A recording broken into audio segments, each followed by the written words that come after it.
Yo, what is up, peeps? Welcome back to another Free Smoke Saturday. And yes, we got some great stuff to talk about. Shout out to everybody in the chat. We are going to introduce you guys in the chat in just a little bit. Before we introduce the peeps, I have to introduce you to the most electrifying basketball Detroit Pistons panel of all time on YouTube because we got a good one for you guys today. First and foremost, we got our local scouting expert, our personal doctor, Bravo. How you doing today, man? What's up? What's up, everyone? Welcome to the show. Looking forward for a nice episode and hit the like button.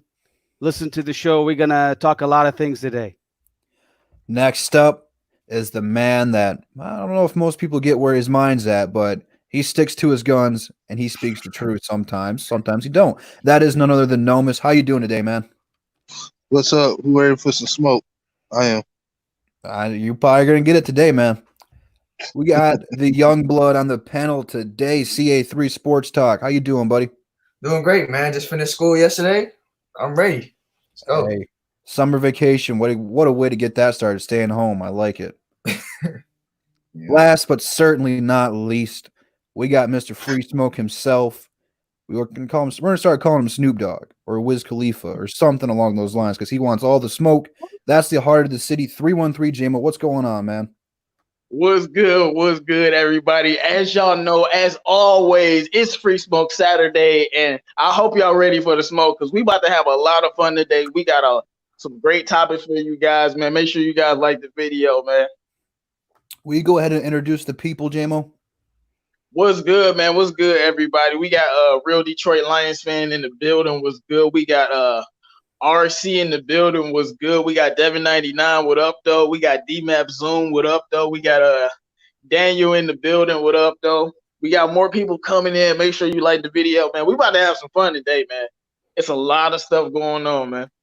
Before we just dive right into it, I got to show you guys this because I don't think a lot of you guys really know about it. But this is the Detroit Sports Alliance. That's what DSA stands for. This is our website. Here's my page on there. You can go here. You can click all the members. So there's 313 JMO. There's CA3 Sports Talk. And right there is Nomus J. You can go on here and click everything Detroit Sports Alliance. We got you covered on there. The people, videos, scheduled streams. So for the round tables and above the rim, it is all on there. You can see right there. It's got my tweets. Nomus was plugging above the rim. I retweeted it, so you can see that. And then on the right side of the screen right there, we have all the Detroit sports teams' Twitter. So anytime there's going to be a trade, a signing, any kind of injury news, it's going to be on the website, man. So you guys definitely want to go check it out. That's just straight up DetroitSportsAlliance.com. Yes, that name was available. It's a really dope site. Shout out to Jim for making it, man. Jim's the one who put it in there together. It's beautiful and it's magnificent. And speaking of magnificent, we got some great news to start the show out, fellas. It has been reported by Blake Griffin himself that he is healthy. He's been working out during quarantine, and he looks ripped. He looks in great shape.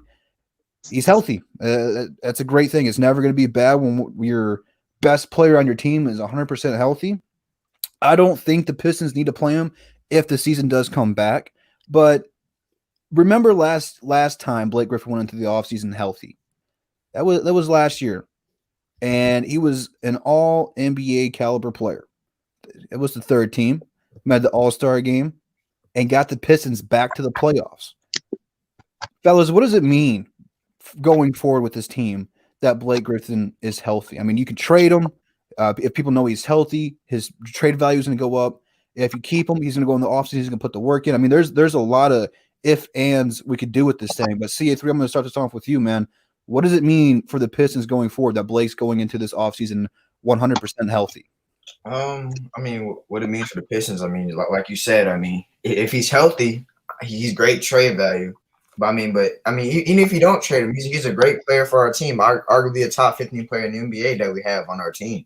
You know, and like you said, the last time he was healthy going into the offseason, he had a great season, had a great All-Star season. You know, I kind of hope we can trade him though because last time because every time we play Blake Griffin, the last time he played healthy, we overused him and he got hurt again. So I feel I don't know. We may hurt him again if we play him too much again another season. So I mean, I would use that as an opportunity to trade him, or I mean, because I'm just tired of just getting Blake Griffin healthy again. He plays a great season, and then we get knocked out in the first round. I don't want that to happen again. We're probably better off trading him. Get good value out of him. Because if we probably wait a season, I mean, we probably won't get as much value out of him because he'll be older and he may get hurt again. Who knows? So that's how I feel about it. Well, hopefully that's not the case. Hopefully we can have him healthy for a whole year. It's really going to be on Dwayne Casey, man, to limit his minutes, and it's going to be on Stefanski go out here in free agency in the draft to get some players, maybe not a power forward, but some other players that can take some of the offensive pressure off of Blake Griffin. Nomis, man, what about you? What do you think the Pistons can do this offseason with a healthy Blake Griffin? What does it mean for us? What are our options? Are you happy? Are you not happy? I don't see how you cannot be happy, but take it away, Noam. Yeah, I mean, obviously, it's always a good thing to have your best player healthy. I'm not about to try too hard touch on the whole trade thing, partially because I feel like for him to be traded, it's going to play depending on how well he's playing, how healthy he is, and what the Pistons are doing record-wise and the direction how things are going. So, and with the moves that they make around him. So it really varies. But for now, it's good that he's healthy because that was kind of issue last year. You know, he was available for the early part when he was able to play, but he wasn't healthy. And the thing is, you get to you get to at least base your team based off who's starting. If he's the starting four, so at the very least now you have to figure out who your five is, who you're still gonna be rolling with at the 3 and the 2, and then that open obviously the 1. So he at least organizes the roster. Having there, we know what we're gonna get out of him.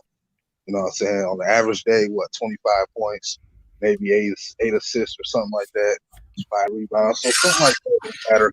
You know he can affect the game. It's just about who are going to be his role players that can help him out. If we are having this dream, we could make the playoffs where it's 8 or 7 seed or even 6 possibly.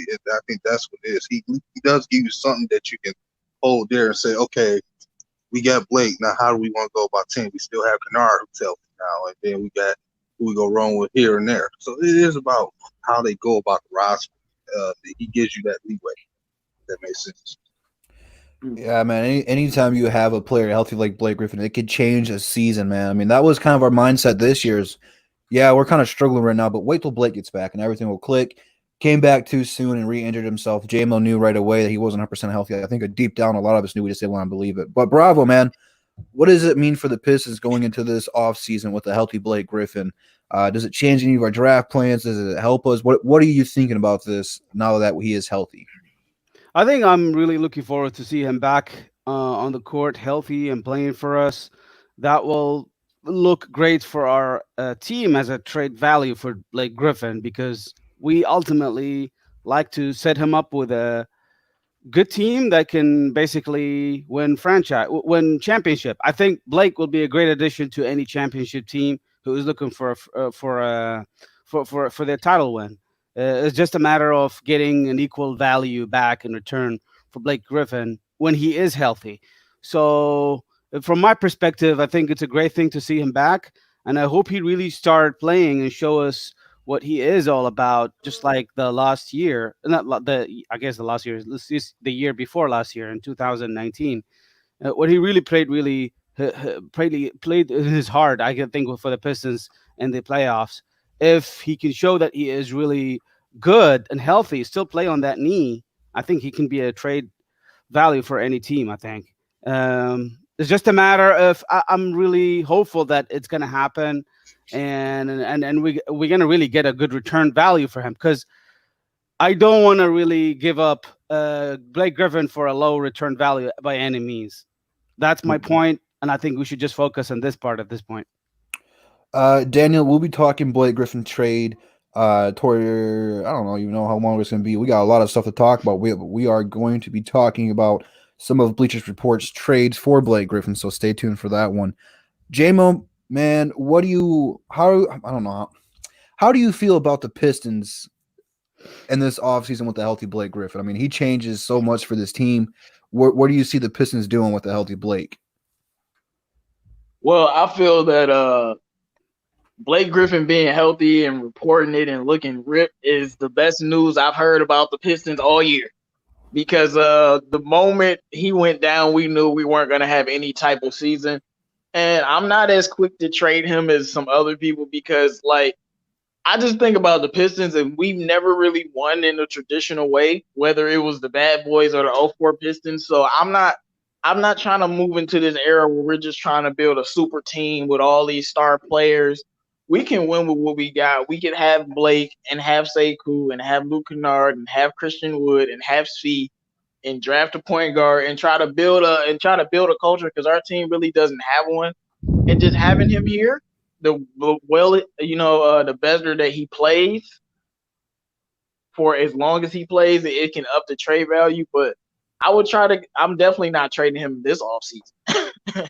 So even if it was something on the table, I'm not doing that. I'm trying to get these young guys. We got to get these young guys used to actually winning basketball games. And when Blake is on the team, you're going to win some games, you're going to make the playoffs, and you're going to get some, value experience. I mean, I expect all the young guys that was in that little playoff series that we got crushed in to be even better the next time they play just because they got that experience. And like I said, the Pistons ain't never won in a traditional way in the first place. You can just build a great all-around team. And then once we get that juice, some team might come calling for him. But the thing that I think about with this injury that's different than the rest of his injuries is he was having injuries year after year, back to back, back to back, back to back. This year, which is why I didn't want him to play at all during the season, why I said no, he's not healthy at all. Like take him out.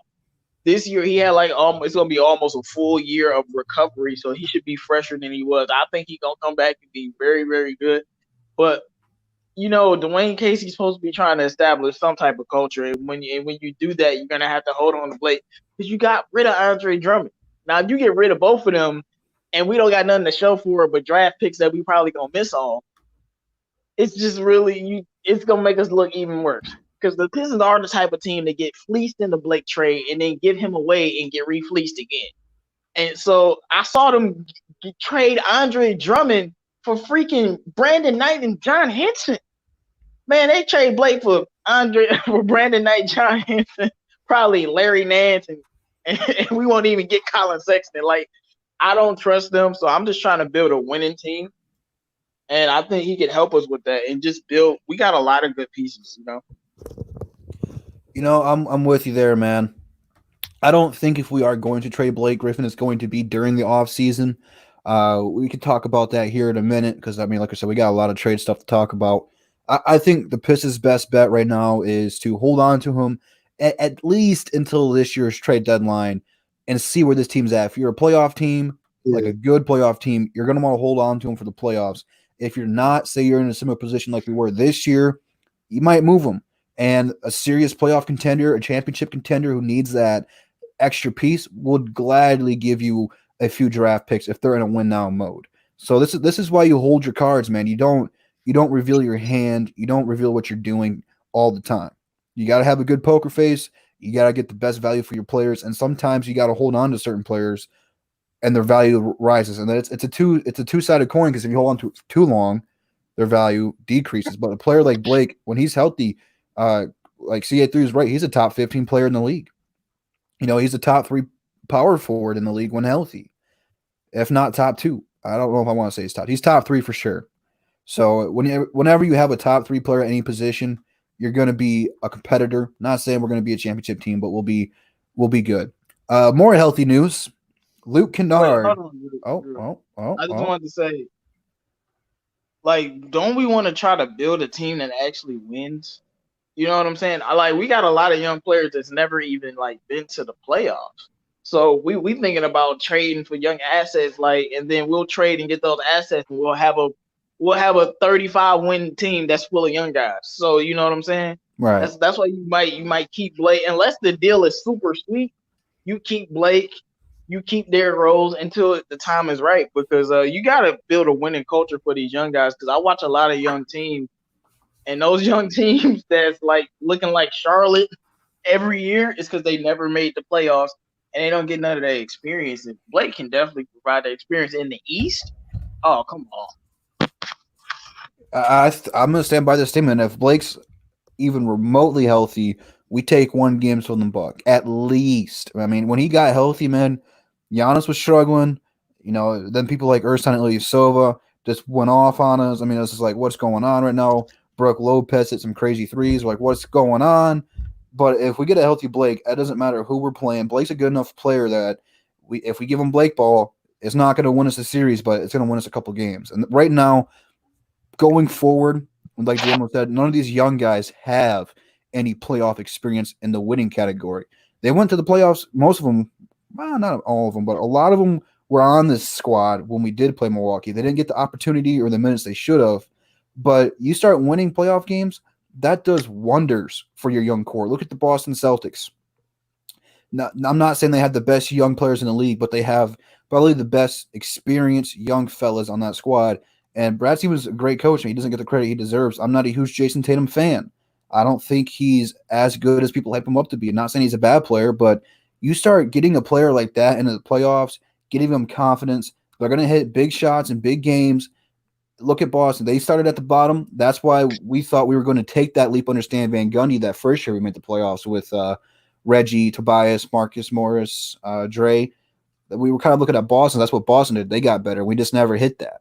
So you get a player like Blake Griffin and Derrick Rose here. You start winning games in the playoffs. You're going to see those young guys get better and more confident. You're going to see this fire lit under them. You're going to see them get hungry to get back in the playoffs and win more games there. So you're right, man. Blake Griffin's certainly a player that you're going to want on your team come playoff time. But more healthy news, man. Luke Kennard was about to make his return the day before the league got shut down. So now, not only do we have our best player healthy going into this offseason, if the NBA is coming back at all, I don't know yet. It's kind of up in the air. But now our starting 2 guard, Luke Kennard, who is having his best career so far, is also healthy. Fellas, same kind of question here, man. What does this mean for the Pistons this offseason that Luke Kennard is healthy again?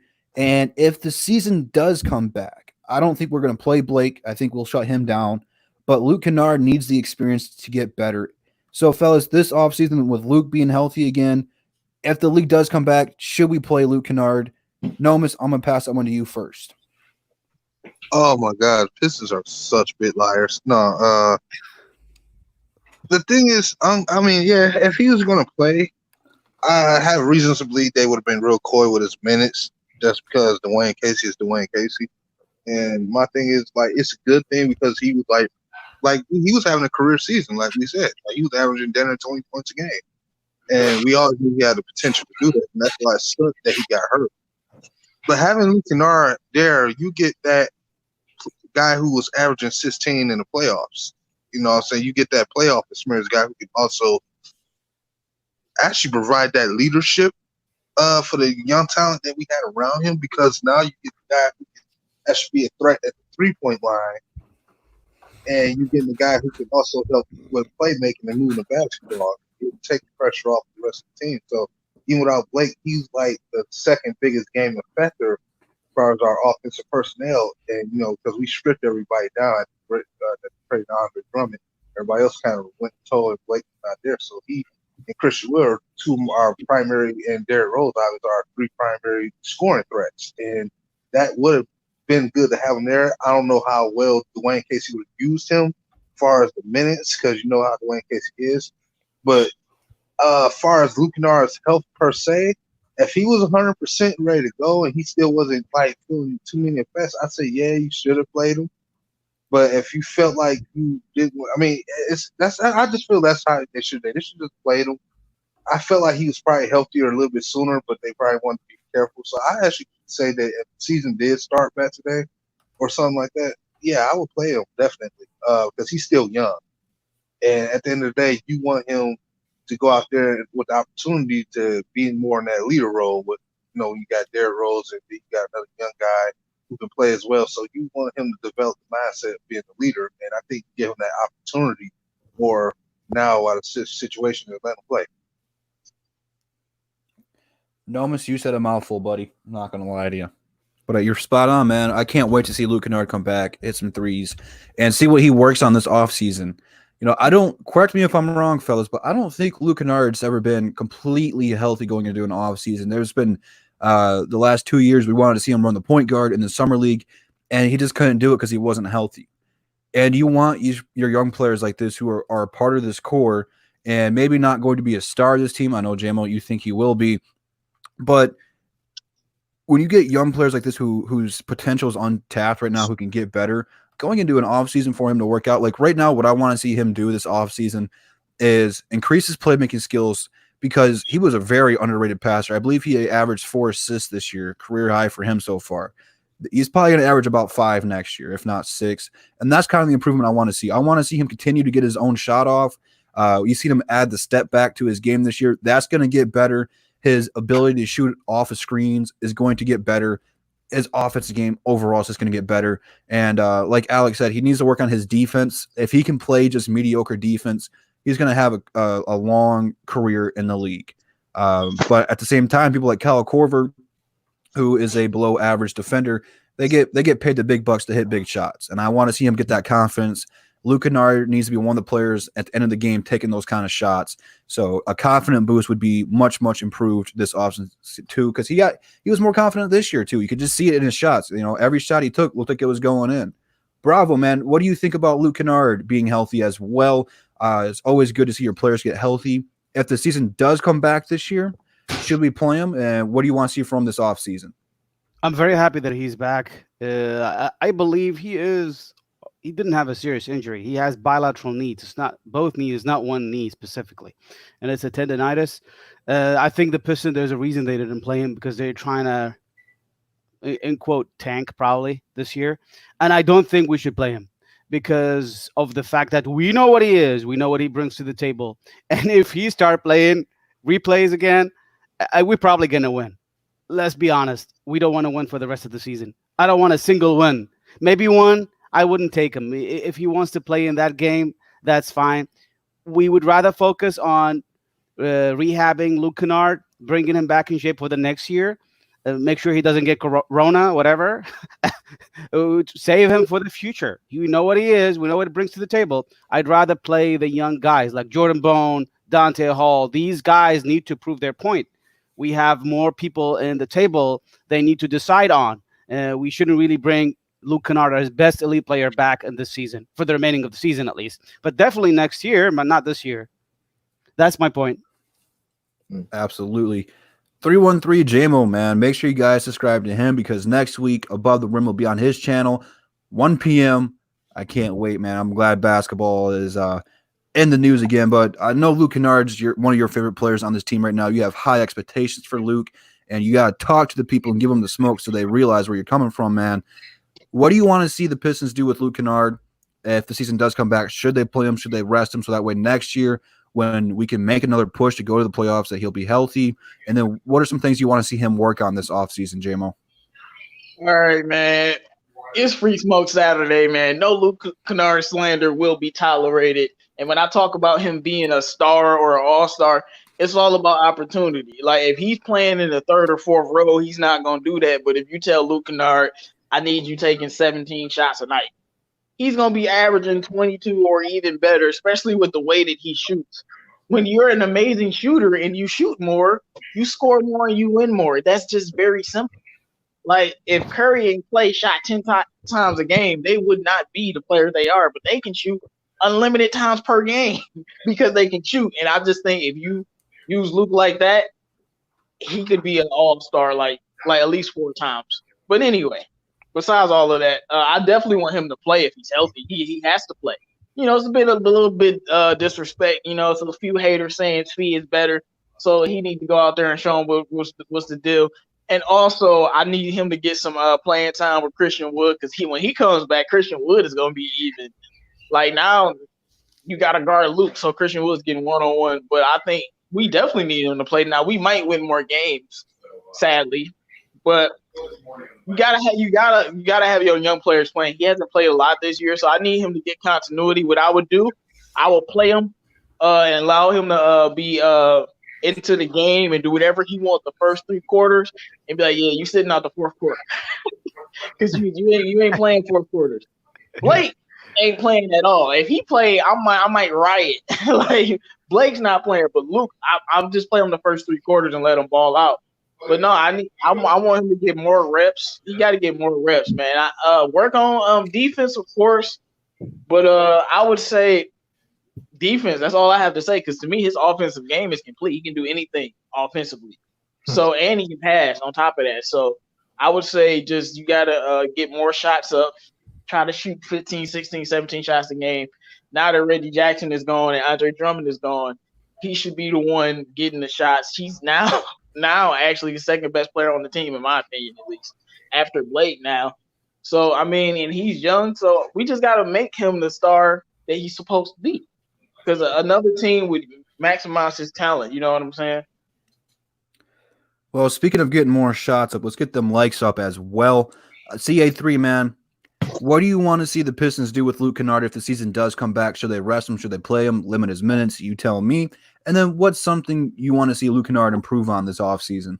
I'm like in the middle on this. It's like at the same time, I don't want him to play because, I don't want to risk another injury. I don't want to win games personally. But that's what I'm talking about, Carl. But I want him to play because I need him. I want him to get confidence, and he needs to get his confidence up. He hasn't played in a while, so I kind of want him to play, and especially he's going to be playing in an increased role because everybody's pretty much hurt. So, right. I would want him to do that. So, I mean, I'm kind of like in the middle. I want him to play, but I don't want him to play at the same time.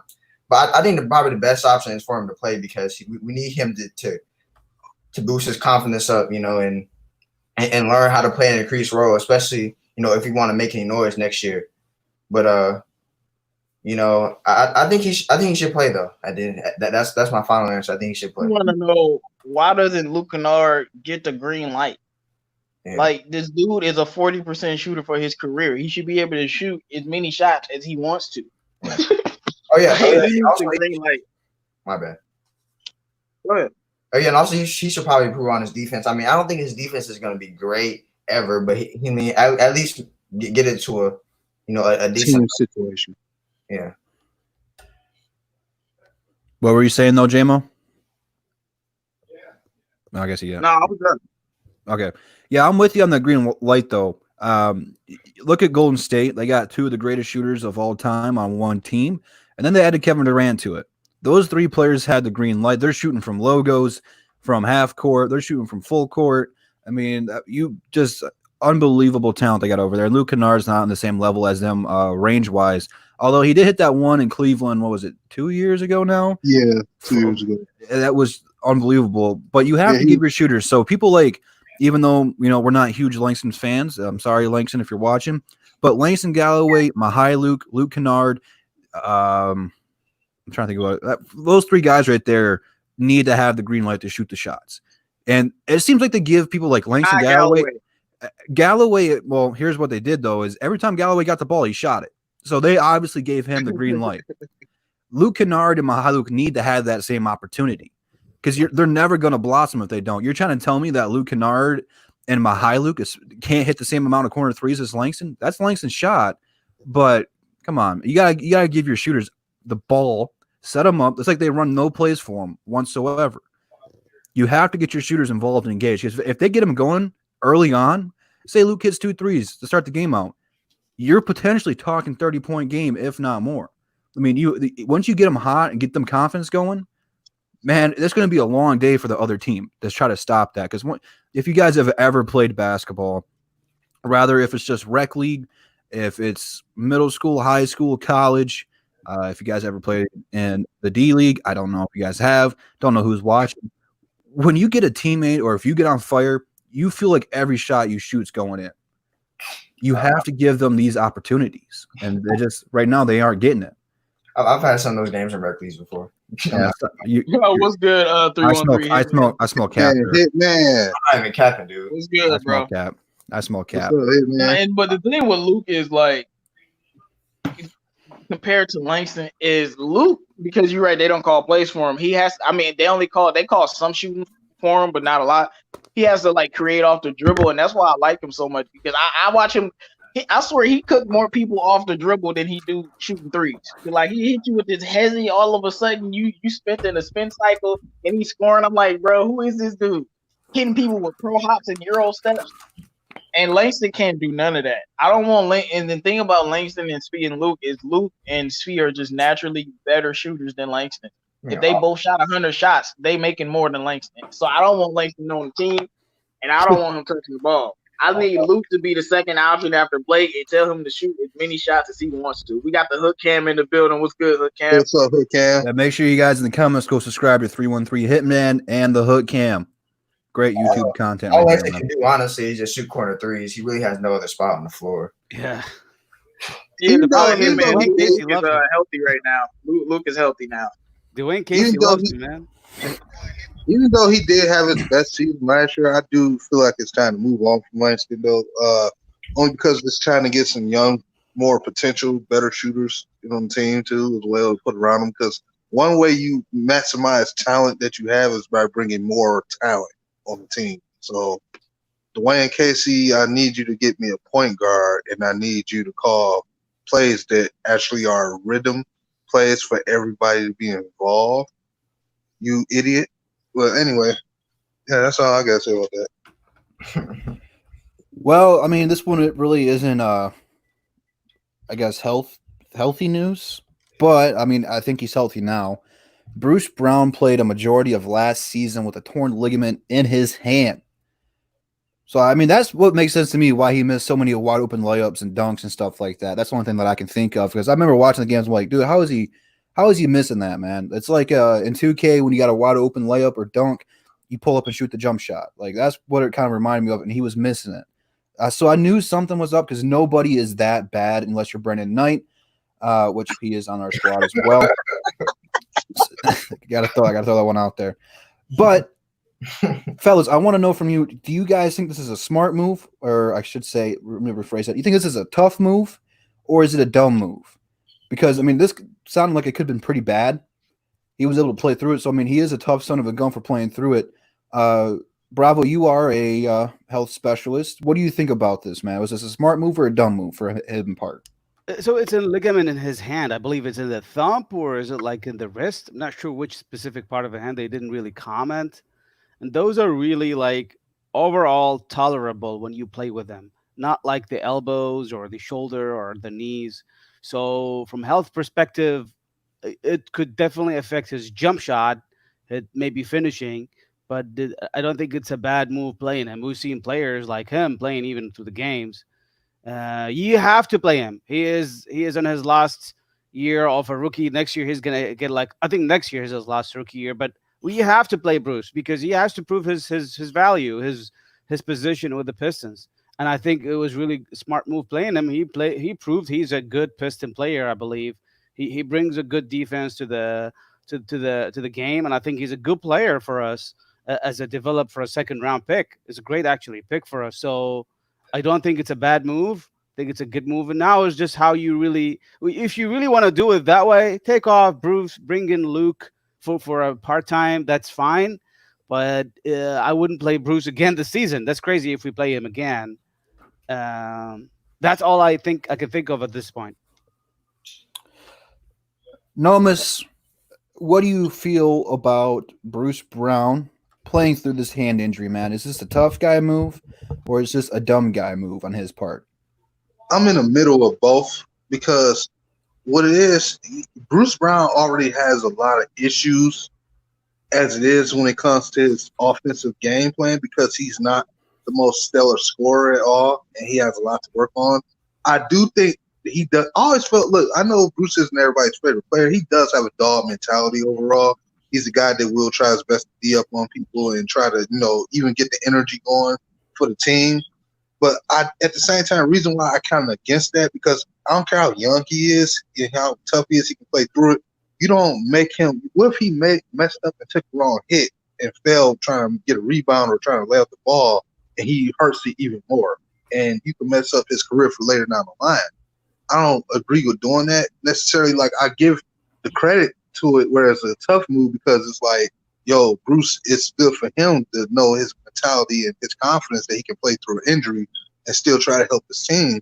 And while he's as young as he is, and even despite what he's not completely good at, but I don't like it by the coach's decision. We talk about this with the Lions, how they put people's health at risk, specifically the quarterback more than anybody else. You know what I'm saying? But I don't agree with the way they management with it. I feel like if he was injured, yeah, but if he was healthy then, and Kyrie Thomas came back healthy, why not just lessen his minutes? If you're going to play Bruce, lessen his minutes. Let Kyrie go out there and get more opportunity like you would do with Bruce and see what he can do, as opposed to running him down to the ground for whatever reason you chose to. So it's like I'm in the middle about it. If that's not a full answer y'all were looking for, I'm sorry, but it's just all right, Matt Kellerman. Ain't ever pick a side.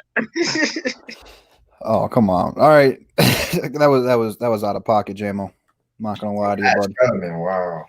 Man, Matt Kellerman can't never pick a side, bro. He always on both sides. He said Isaiah Thomas barely better than John Stockton. I don't want to hear his name ever again.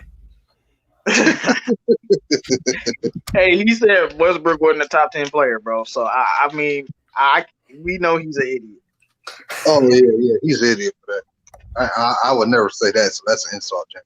I mean, you did have the Knicks making the playoffs, though. That's pretty bad. Hey, screw y'all. It's all right. You're our max. Every show needs a max. No, I wouldn't say he's max. No, but he ain't that bad. No, I ain't letting him go out like that. But is he just pick a side. No. I don't know. I'm gonna say it like this: it's a tough move because it's good for Bruce, but I'm against it because I don't agree with putting a young player's health at risk like that. Like I said, he could have took a nasty fall and screwed himself up more on that. Like, so no, I'm against it. Well, I'll tell you this much: I want people to injure their hands smashing that like button so many times. It's a good kind of pain. CA3, bro, what do you feel about this, man? Is this a good move, tough guy move? Or is this a dumb move on Bruce's part to play with an injured hand? Oh, man.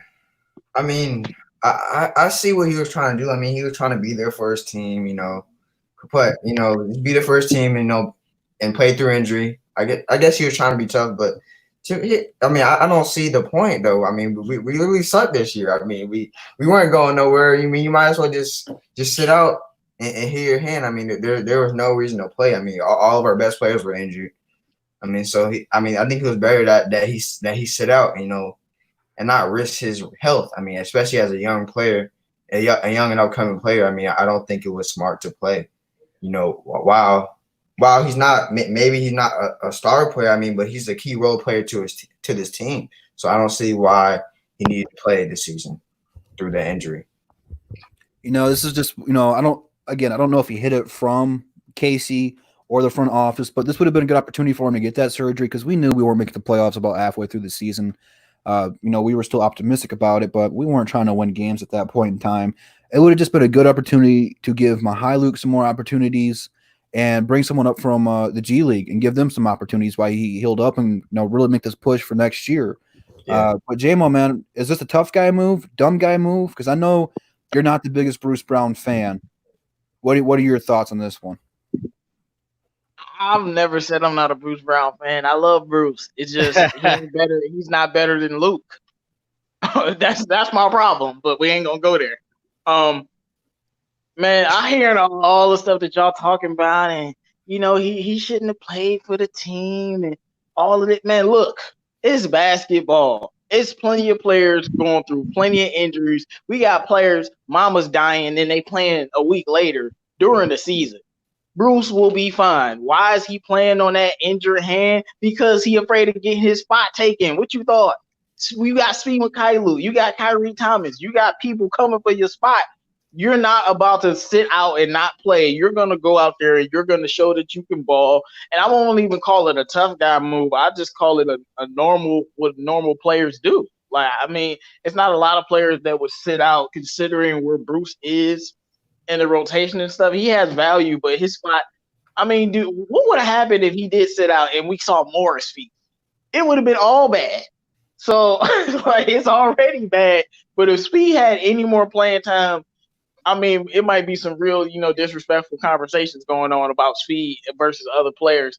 And so I just think he did that to save his own spot. I don't consider it a tough guy move or something that I'm mad that he did. I mean, go out there and ball. Like, just like Bravo was saying, ligaments and hands and like depending on the part of your finger, you can play through that. A lot of people play through finger injuries.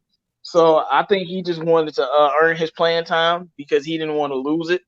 So I'm just saying, I'm not really concerned about it at all. To me, it's not really a big deal.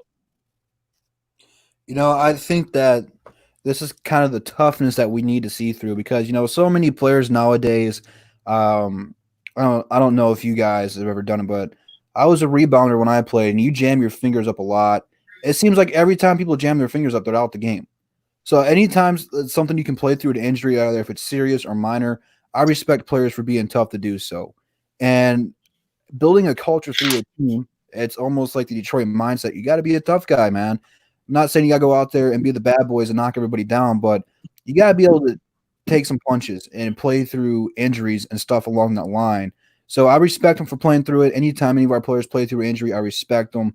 I mean, probably the face of Detroit sports right now, Matthew Stafford, is the toughest athlete we have right now. I mean, this guy plays through it all. Broken backs, you name it, he can do it. So when you get somebody on the Pistons, and again, I don't know how serious this injury was, but anytime you play through injury, I'll respect it. I'll forever have Blake Griffin's respect for him playing on one leg, trying to win us a game against the Milwaukee Bucks. So I respect our players playing through injuries, no matter how serious or small it is. So let's get into. I just feel like that when Blake is playing on one leg, that's why Bruce is doing what he's doing. Right, leadership. Like I will not like. I'm telling you, my thoughts about Blake Griffin pre one leg game, after one leg game, is completely two different people. Because we had our thoughts. Man played on one leg, and it's not like he played on one leg. He played on one leg and gave him 20. Like, come on. Like he was shutting down Giannis. Like it was. I'm like, bro, what are you doing right now? You know what I'm saying? So if Blake, when your leader, your team is doing that, it's probably no big deal for Bruce Brown to do what he's doing. And there's another point. Which one you'd rather see? Bruce Brown injured with a thumb playing, or you want to see Langston Galloway or Brandon Knight playing?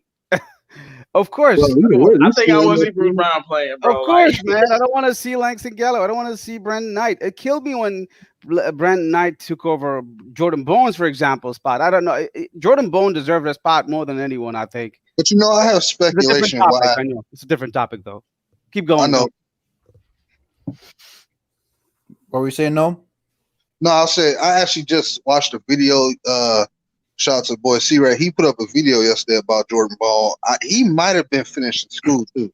Not to make an excuse. That's why they probably didn't really give him a major opportunity outside of bringing him up the roster. But that's another topic.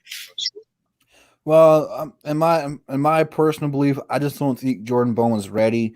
Yeah. And I was pulling for him. I thought that he couldn't be much worse, but when he got out there, I think he was just nervous more than anything because he was pulling a lot of his shots. His shots weren't looking good. I don't know.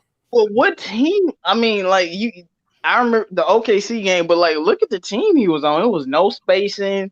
Like he was on. Like we really threw out the B squad out there. You got to give him an opportunity with guys that he can play around. Like you got to play him around with Svi and Luke and maybe Christian Wood and Blake and just have a better team because. You can say he's not ready all you want, but I think he needs to be playing NBA minutes. Like he needs to be out there, whether he's ready or not. You have to play NBA minutes to get used to it. And after his second year in the G League coming next year, like when he plays in the G League, Summer League, I think he's going to be just fine. Yeah. Do you remember when was the last time when we had a player who is not NBA ready, a.k.a. Spencer Dinwiddie, and we gave up on him, a.k.a. Chris Middleton? We gave up on him. And look at Jordan Bone. He's a really good player in the G League. And I don't know why we don't really give him a chance in here. Why are we giving the chance to Brandon Knight, ex-veteran player, who is on his last year, few months left with a contract on the Pistons, we're not playing Jordan Bone? I understand it's the opportunity, but you got to play the guys through through this adversity to let them play and get their opportunity. Just know, not just because he sucks, he needs to sit on the bench and learn. No, he's a young kid. He needs to play. Well, look at Golden State. Put it. Go ahead. No, I'm sorry. No, I was saying, look at, like, for example, look at Golden State. All those young guys they playing, yeah, they not winning nothing, but you're seeing assets potentially that can help them depth wise when they get that quarterback healthy and completely finesse. Shout out to my boy Jordan Poole holding it down for Michigan out there. You already know what it is. I think the difference, though, to your point about the Spencer Dinwiddie thing, Bravo, is that's a different player or different coach. Stan Van Gundy was in a win-now mode, and it came back and it bit us hard. Look at Dwayne Casey. There was this whole speculation when we signed Joe Johnson is who we're going to get rid of. And some people thought it might be Christian Wood, which would have been a mistake. So we started crossing that one off the list. We started going down the list of people that we could get rid of. And it came down between Joe Johnson and Kyrie Thomas. Now, thankfully, Joe Johnson got hurt. This is like the weirdest thing to say now that I'm saying it out loud. We kept Kyrie Thomas because Kyrie was hurt too. You're not going to see Dwayne Casey get rid of too many young players. I mean, he didn't really do that in Toronto. Toronto has one of the best G League teams out there over the last 5 years or so. They know how to develop young talent over there. And you're starting to see it with the Grand Rapids Drive. We got a great coach down there. Our team is very competitive down there. I think that all these young players that, we don't know that well, they have a high ceiling down there because they're going to get better. I don't think we're going to get rid of young guys like we used to, especially going now since we don't really know what to expect with this team. We're going to keep a lot of these players. Salary they're going to cap. they're going to get down to the G League, get some opportunities down there, and then kind of get brought up, get sent down. Whenever we need them, they're going to be there for us. So I don't think we're going to give up on players. So people who need the opportunity, eventually they're going to get it. It might not be when we want them to get it, but they're going to get an opportunity. And it's going to be on them to be ready for it and step up to the plate. I kind of see Jordan Bone his last games. I don't know if we bringing him back again or not. I do feel like it's happening, but I hope not. I hope I'm wrong. I hope he comes back next year. But we'll see. No, he'll be back because we drafted him. But if we didn't draft him, then I wouldn't expect him back. But we drafted him, so he'll probably be back. It's guys like the guys that we didn't draft that I would be more concerned about not making the team. Just going off what Drew was saying. Yeah, we'll see. Different front office, different coaching, different game plan. Yeah. So while we're talking about young talent, let's get into this stuff right here. It is officially mock draft season, folks. And again, it's kind of hard to do a mock draft right now. Whenever we find out what we're going to get in the lottery, we'll do a mock draft DSA version for Above the Rim. So you're going to stay tuned for that. But I kind of want to wait to see what position the Pistons are going to get. But there's not a whole lot to do. So people are doing their best to simulate mock drafts. I'm sure they're doing the Tankathon version of it. But Bleacher Report has done their latest mock draft and have the Detroit Pistons falling to number 7 for right now. For those who don't know, we are sitting pretty at 5. We have a pretty solid chance of moving up, but they have us falling to 7 and taking Cole Anthony with the 7th overall pick in the draft. JMO, what do you think about this? If the Pistons fall to 7, again, I don't know if Killian Hayes was off the board or not. I don't remember. I guess I could try to find it while you are talking about it. But what do you feel about Bleacher Report having us falling to 7 and taking Cole Anthony? I'm going to say it like this. I hope Killian Hayes and LaMelo was off the board. Now, if Killian Hayes and LaMelo off the board, then yes, I'll be fine with taking Cole Anthony. If James Wiseman is there, I might consider it for a second. But then I'll just be like, I'll get the point guard over the center and, just see what we can do later with that. But, like I was telling you guys earlier, I like Cole Anthony. I think he can score. He's a very good dribbler, but his shot isn't consistent. And he seems like more of a two-guard, point guard tweener because he likes to score a lot. He doesn't pass as much. So he would have to work on his passing a lot. And the thing that I think the Pistons need, we need scoring. But Derrick Rose has all the scoring down, so we don't really need a scoring type guard. We need a point guard that's going to be able to score, but he doesn't have to be a dominant scorer, and he has to be able to pass the ball like Killian Hayes, like LaMelo. Say whatever you want about Hayes or LaMelo or even Halliburton. All of them can really pass the ball and have really nice vision. Cole doesn't lack that. He has more athleticism. I really like his athleticism. I think Cole is one of the players that he'll translate to the league pretty well because I think he'll be able to score. He has some athleticism, but I don't know about his his playmaking ability, or if his athleticism and all the talents that he has will translate to winning. But he'll be a much better choice than a lot of other guys on the board. Like if LaMelo and Hayes are gone, then yeah, because I have LaMelo as my number one PG, then Hayes, then Cole Anthony. Then after that, we talking Obi Toppin and James Wiseman and guys like that. But I hope we don't pass up on Killian Hayes for him, because Killian Hayes can play defense and he can pass and he can score. Well, I just scrolled through it, and Tyrese was taken.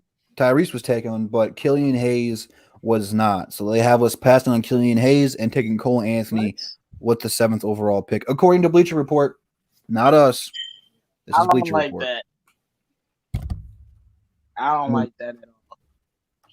So if we fell to 7, you would take Killian.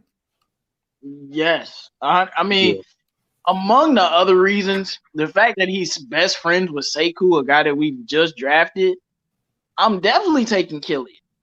Besides his game and his shot and everything he can do on the court, the fact that his chemistry with Sekou will be great. You got to pair them up, and you have a chance to, especially when it's a need on your team.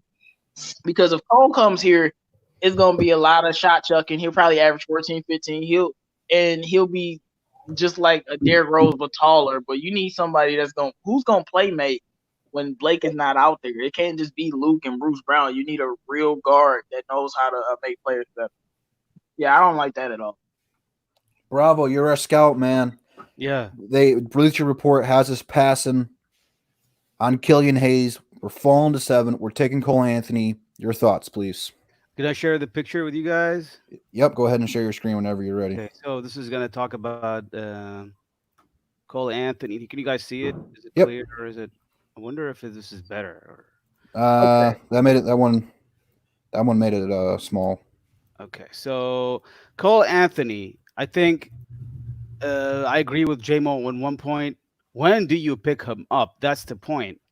You cannot just pass on a guy like Killian Hayes, for sure. He's a great player. I think he passes the ball a lot better than Cole Anthony, and I don't want to talk about Killian because he is just a superior player than Cole Anthony. So we can't just pass on a guy like him.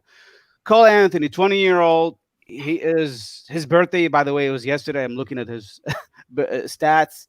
So he's 6'3", but I think he's 6'2". He's not really 6'3". I believe you with that because we went through and watched his. That's the film. same height as Derrick Rose, so my Derrick Rose comparison starting to make sense, man. Yeah, but dude, he looks so much more tinier out there on the court. Like when they told me he was 6'3", like I was like, that can't be true. Like he looks so much smaller than that. Yeah, because Reggie Jackson is 6'3" as well. He looks taller. It's just like I told J-Mo that Carson Edwards was 5'11". I told you. Yeah, he might have been wearing high heels when they measured him. 6 feet. I mean, he 5'11", bro. He listed at 5'11" though. who? Cole Anthony? no. Cole I Anthony. said Carson Edwards. Yeah. Carson Edwards, if he cuts his hair, probably like 5'9", maybe. He did cut his hair. That's funny. Yeah, so he's a 190 pound. He's built with muscles. He's a athletic player. I like his game as athletic from athletic point of view. He's averaging almost close to 19 points in the league, and if you look at him, he plays for the North Carolina. There's a lot of good players good shooters, particularly on North Carolina team. I was looking at his stats recently, so it's kind of an interesting thing. This is the reason why he doesn't really do a lot of playmaking for those North Carolina team, because he passes a lot of balls to them. I heard that, and they just miss wide open. Brick wide open. I heard that. There was no shooters on that team. There was exactly no good shooters on that team. Yeah, so that kind of like lower his playmaking. I guess passing assists. He's averaging 4 assists, the turnover 3.5, which is considered relatively high. Rebounding is a good rebounder for his size. Really, 5.7 rebounds. Average steal 1.3, which is okay average. The field goal is really bad, 38%, and I think his 3-point is close to the league average, 35%. In terms of the interesting stats in here, he is a 43% in catch and shoot, so he's really good in catch and shoot. And also he can shoot it off the dribble. He's really good. As far as the most interesting stat I found on him, he's in the 94th percentile in ISO game. So he's the elite scorer of an ISO player. He's like in the top 10, literally in the top 6 players in the college league in terms of scoring of an ISO position. So that's really interesting. We need a guy like him. It gives me an idea. He's like close to, if you look at it, yeah, he can make it. If the ball is in his hand in the last minutes, he's gonna score. He has a high chance of scoring according to his current stats, scoring. So that's kind of like I found the most interesting stats on him. He's a really good scorer. He's a good dribbler. He has a good speed, I think, to the game. He penetrates the lane really well. He plays like I guess like D Rose and some D Rose light penetration, but he's not really close to D Rose. Obviously, he is also good in terms of taking it, making a kickback to the player. So I've seen a few of games. He does a nice job in terms of kicking the ball backwards, and he also finishes nice at the lane. North Carolina lack good shooters. Like I want to talk about that. That's why his playmaking was kind of questionable. And I was reading on different podcasts. Come on. They say he is a bad playmaking in the college league because there's not a lot of good shooters on the North Carolina team. The North Carolina team has two good big players, but not really small forward or shooting guard. All they had was one good big that year. Yeah. Coendy was hurt for like a month and a half. And like I said, how much would better point guards average on that team? They would average more assists. Well, let me ask you guys this. I see Pistons Talk in the comment section. Make sure you guys subscribe to Pistons Talk. Great YouTuber over there. Bravo, if these stats are correct, he's averaging 4 assists and 3.5 turnovers. That's not good. That's horrible. That is not good at all. You want a 2-to-1 ratio. And like you said, he doesn't have any good shooters. But I'm looking at this team right now for the Pistons, and that was one of our problems is we turned the ball over a lot. I did 18 shots. I did a shot per turnover that one day, and I'll never do that again because that was almost the entire bottle of Jack that day. I don't remember too much about that night looking back at it, but that's not good. We have to fix our turnover problem. That's one of the reasons we were so bad because we weren't a great defensive team, and turning the ball over gives the other team an opportunity to run in transition and push it. We're not going to have a LeBron James going back and blocking it off the backboard. We don't have a Tayshaun Prince to do that. Turn the ball over is very, very bad and very dangerous. That's something that he's going to have to work on wherever he goes. No, that's my thing with Cole. He's not. It's not about him as a player. It's about what we need. If we needed a scoring guard, I would take him probably over every other guard if I wanted somebody who could score, but we don't need a scorer. We need a floor general. We got plenty of scorers on the team. You got Christian Wood, you got Luke, you got Blake, you got Shee, and you got the other guys off the bench. So we need somebody that's going to pass the ball, somebody that's going to have a low turnover ratio, somebody that's going to play defense. And I would take him if Hayes was gone, but like Hayes is 6'5", plays better defense, and is a better passer. Yeah, I don't know why they would mock us to him. And my main thing about Cole is he shot 38% from the field. I don't know how you average 19 and shoot 38% from the field. Because it's all ball shooting. Because I think he that means you're just chucking up shots. That just means you're just chucking up shots. No, I think he is a good lane. He penetrates in the lane and takes a contact and make a lot of free throws. So he's good. I didn't put that stats. He is relatively a good guard in terms of making free throws. Well, one thing I wanted to ask you though. I'm sorry. No, go ahead. No, ask me a question. No, I was gonna ask you. Yeah, when that same game, I think that was the Atlanta game that you were doing that drinking shot with. Now, correct me if I'm wrong though. In all fairness, wasn't it Bruce Brown that was doing a lot of engineering of the whole turnover situation though? Because he's not like a legitimate point guard. I mean, not trying to make an excuse. I'm just saying. No, I'm gonna be honest with you. Like I said, I don't remember much about that game. I mean, 18 shots. No one's gonna remember it. But when I was watching the film study before YouTube shut it down because we're not allowed to watch Ball's life highlights for some reason, I don't know why. He was doing a lot of contested 3-point shots, and they were showing the ones he was making. But I could tell like they didn't show me his stat. Now looking at the 34%. I know I can believe that now, man, because he shot a lot of dumb shots. It's not at all. He was doing a lot of step back shots like he was James Harden. He was pulling up in people's faces. He was shooting a lot of deep threes, and they showed the ones he was making. But I'm like his shot was even good looking. Like I'm like, I don't know if that's going to go in. And this was a highlight reel. I mean, they showed it because it went in, but I can tell he in the NBA he is going to shoot a lot of dumb shots. Coaches are going to tell him stop shooting that. He might be a problem, man. I don't know about him. He's a big question mark to me. You got to have the talent, and I want players to have the confidence to shoot that shot. But there's a big gap between college and NBA. You're not going to get that shot off over a Westbrook. There are, and I'm not a huge Westbrook fan, but the shots he was shooting are not good shots at all. Not everyone is Steph Curry. Not everyone's Klay Thompson.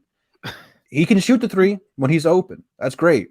But you don't need to be doing the step back. You don't need to be pulling up in people's faces. It's a problem. And his stats reflect that.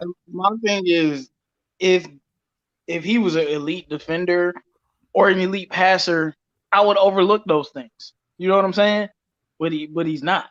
His best attribute is scoring. But like I said, we're not trying to trash him, act like he's not going to be a good player. I do think he's going to be good rookie year when it comes to scoring the ball. Well, we need somebody that's going to play, make, and score and be. We need a real point guard. Like we need a Chauncey. We need an Isaiah. That's the culture. Like our culture is, even though Iverson's like my third favorite player ever, our culture is not getting the Iverson type guard. You know what I'm saying? We're not going to make it far with a Derrick Rose type guard. Our culture has always been a defensive type passing point guard. And when you're looking at Killian, LaMelo don't play defense, but he just has talent and he can pass. But looking at Killian or even Halliburton, I just don't know about that, man. I want to add one point. You've seen Cole Anthony playmaking clips. He knows how to pass the ball if he wants to. I noticed that on him. So he is not a bad passer, I think. He just doesn't like to pass the ball out of a reason of a selfishness, maybe. So I don't really mistrust him. I don't really. There's a difference between passing the ball and playmaking. Like he probably is a good passer, but does he make plays and run an offense? That's a big difference. So here's the point here. I want to point is he a potential franchise player for a team like the Pistons? That's the question. And the comparison, obviously, we talked about it. They comparing him to Colin Sexton and Mike Bibby. I don't know why, but D-Rose Those light. are horrible comparisons. I don't like them. yeah, it's okay. Is he a potential franchise player? I think he is one of those players, just like CA3 talked about. He's a hit and miss. And I think if he really hit, he'll be a really all-star player. Trust me. I do trust his finishing. He's a really good finisher. He's a good athletic player. The only thing that held him when he came back in his injury, I think that's the only thing I'm concerned about. He had a meniscus injury, and he had an operation just at the beginning of this year. So that's the only thing I'm concerned about. Other than that, I think I take him over Tyrese Halliburton because he's just got a better scoring potential than. Although Tyrese is a nice player too. Ceiling. Yeah, because you have to pick a player that is at that 7th spot, And I think Cole Anthony is not a bad pick at all. I think I do believe in him. I think he's going to be a good player. It's just a matter of he clicks or not with our team. I'm fine with getting him if we're not passing up on Killian Hayes. You cannot pass up on the opportunity to pair Killian Hayes with Sekou. I'm telling you, like that's what y'all have to do. Killian's a triple-double kind of threat. Killian Hayes is a triple-double threat. I mean, you want players who can rebound, pass, and score, and Killian can do all of that. Killian Hayes is like a comparison to D'Angelo Russell, I heard. So he's a really good player. He can do a step back, lefty. So yeah, but D'Lo, he's a scorer. Yeah, I don't know if D'Lo has that kind of vision though. Yeah, but D'Lo can pass though. He averaged 6 assists, but I don't know. I'll say this much: like, okay, I'm 100% with y'all on this. I'm not taking him over Melo or Killian, obviously. But let's say all the really good guys that we all like are gone. Yeah, I'm picking him because of one reason. Yeah, he may not be he might be at the bottom of the depth chart as far as like an overall playmate guy. He may not be the best one, but I still feel like there's still the potential of him being able to become at least a much better version of a playmaker on this team due to the fact of the matter is I think our coaching staff could get him to learn to be more trusted. He's not, to me, a selfish player. And I feel like the reason why it seemed like he didn't pass the ball as much is, and it may be wrong to say it, but I feel like he knew the guys around him weren't that good. and he probably felt he was better off taking the points for himself. But I feel like you put him in a situation that, look, I'm not trying to make an excuse for the guy or nothing. All I'm saying is this. If you come on a team and they tell your butt that they want you to at least be more open with the basketball and help moving around as opposed to being a score-minded guy on your own, I think they'll get him together on his flaws. But I do feel like he does take too many unbalanced jump shots, and I don't like that. That's one thing I don't like. Off ball, yeah, he'll make some good shots, but I think he is a little too unbalanced, and he needs to do better on creating floater too, as when he's making those transitions as well, man. One of the things we touched on a little bit is his defense. Going in the Eastern Conference, there's a lot of good point guards in here. I want to know his individual defensive win share. I want to know all this stuff because he's going to have to go against some of the best point guards every single night. This is a guard-driven league. Every team has a solid point guard. And now they might not be a Steph Curry or whatever or Westbrook or whatever, but they're pretty good. And just looking at them, like, it didn't show any defensive highlights when we were doing the film study. And again, it got cut short because YouTube took it down. But there wasn't any really defensive highlights at all, like none. And that's a problem because we were terrible defensively last year. It was all on Andre Drummond, Thonmaker, and Christian Wood in the paint to cover up our guards' mess because I like Reggie, but he really wasn't stopping anybody. Derrick Rose is not a great defender. All of our guards, Luke Kennard, Mahai Luke, aren't great defenders. We need some perimeter guys out there who can keep up and stop letting everyone get past them. It's a real problem, and we need to address it. And I just don't think right now that's the guy. And Like, I highlighted this on the window. with his passing Oh, though. here, let me bring your like, screen back up, Bravo. You took it off. There you go. Yeah, with his passing though, we got to stop making excuses. Come on, guys. Trey Oh Young my- had a oh bunch my of trash God. teammates. Oh my Yeah, God, and that's a average lot of amount of that's a assists. lot of weaknesses, man. Yeah. That's like a book. Yeah, you see this? Man, So, look, man, let's not look. But this is the thing about Cole. He can play the game of basketball and he can score. He has a lot to work on, but to me,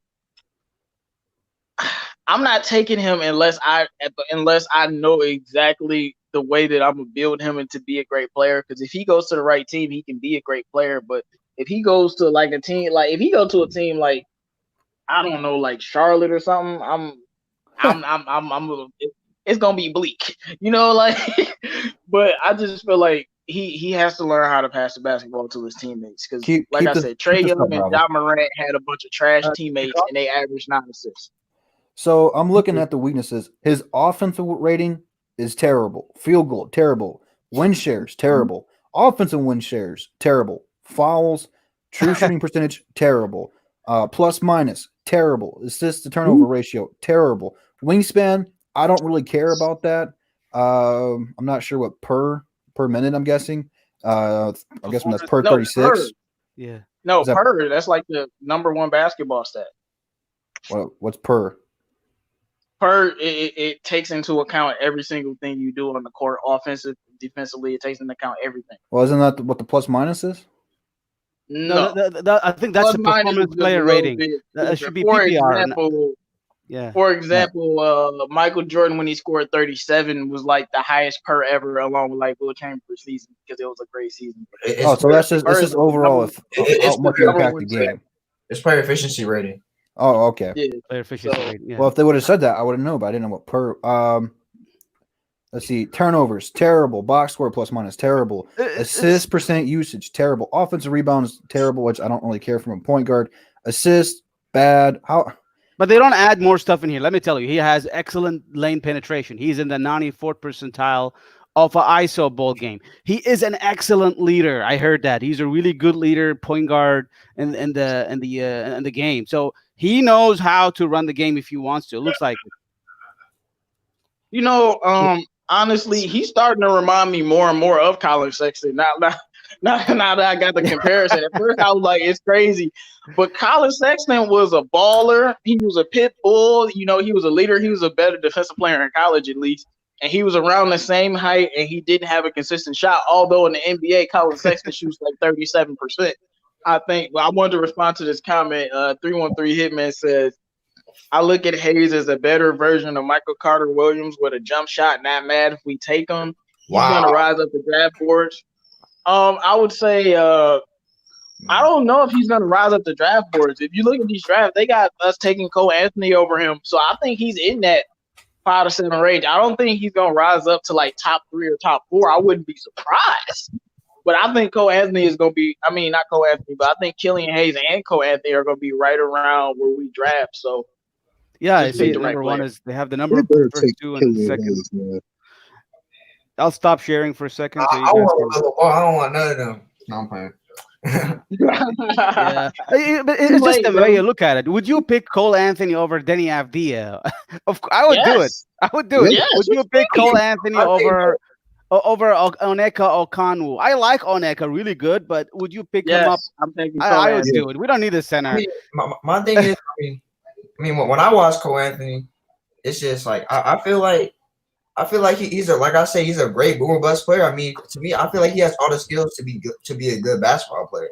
It's just, I don't know if he can do it, but like I feel like he has all the skills to be a good basketball player. Yeah. Like that's not what I'm questioning. It's just I don't know, how that's going to translate to the NBA. That's my only question. But I know he has all the skills. Here's the question you got to ask. CA3 is if because Tyrese is off the board, so he's out of the question. LaMelo is off the board, he's off the question. I'm looking at free agency. There's not a whole lot of point guards that I'm going to feel comfortable giving money to run my starting offense. They'd be good for some backups. So if you're going to be drafting him, or if it's between him or Hayes, who's got the higher ceiling out of the two players right there? I'm drafting Hayes because he has more. I think he has more to offer. I mean, as a point guard, that's going to pass, and he's got a good shot.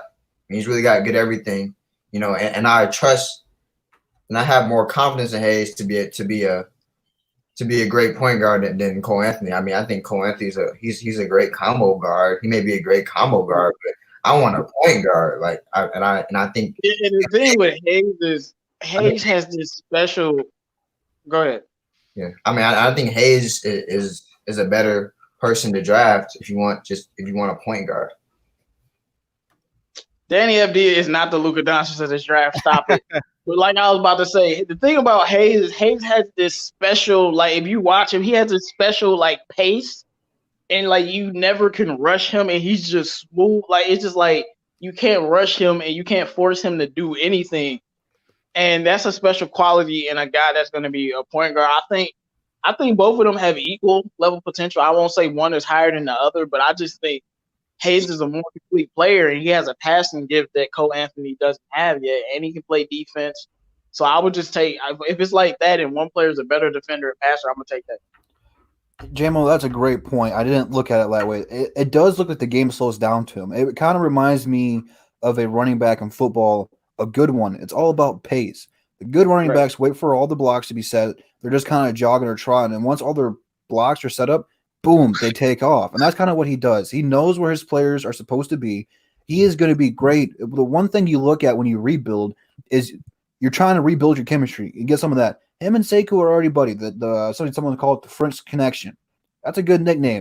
They're buddies. They'd be tight. Bruce Brown and Sekou got a good relationship. Christian Wood and him went on Instagram Live, and they talked for a good minute. You're starting to see our young players connect off the court, which leads to chemistry on the court. So if you took someone like Cole Anthony, you're going to have to build relationships there. Sekou can vouch for Killian Hayes. They're going to be close already. Plus, I like his just overall potential better.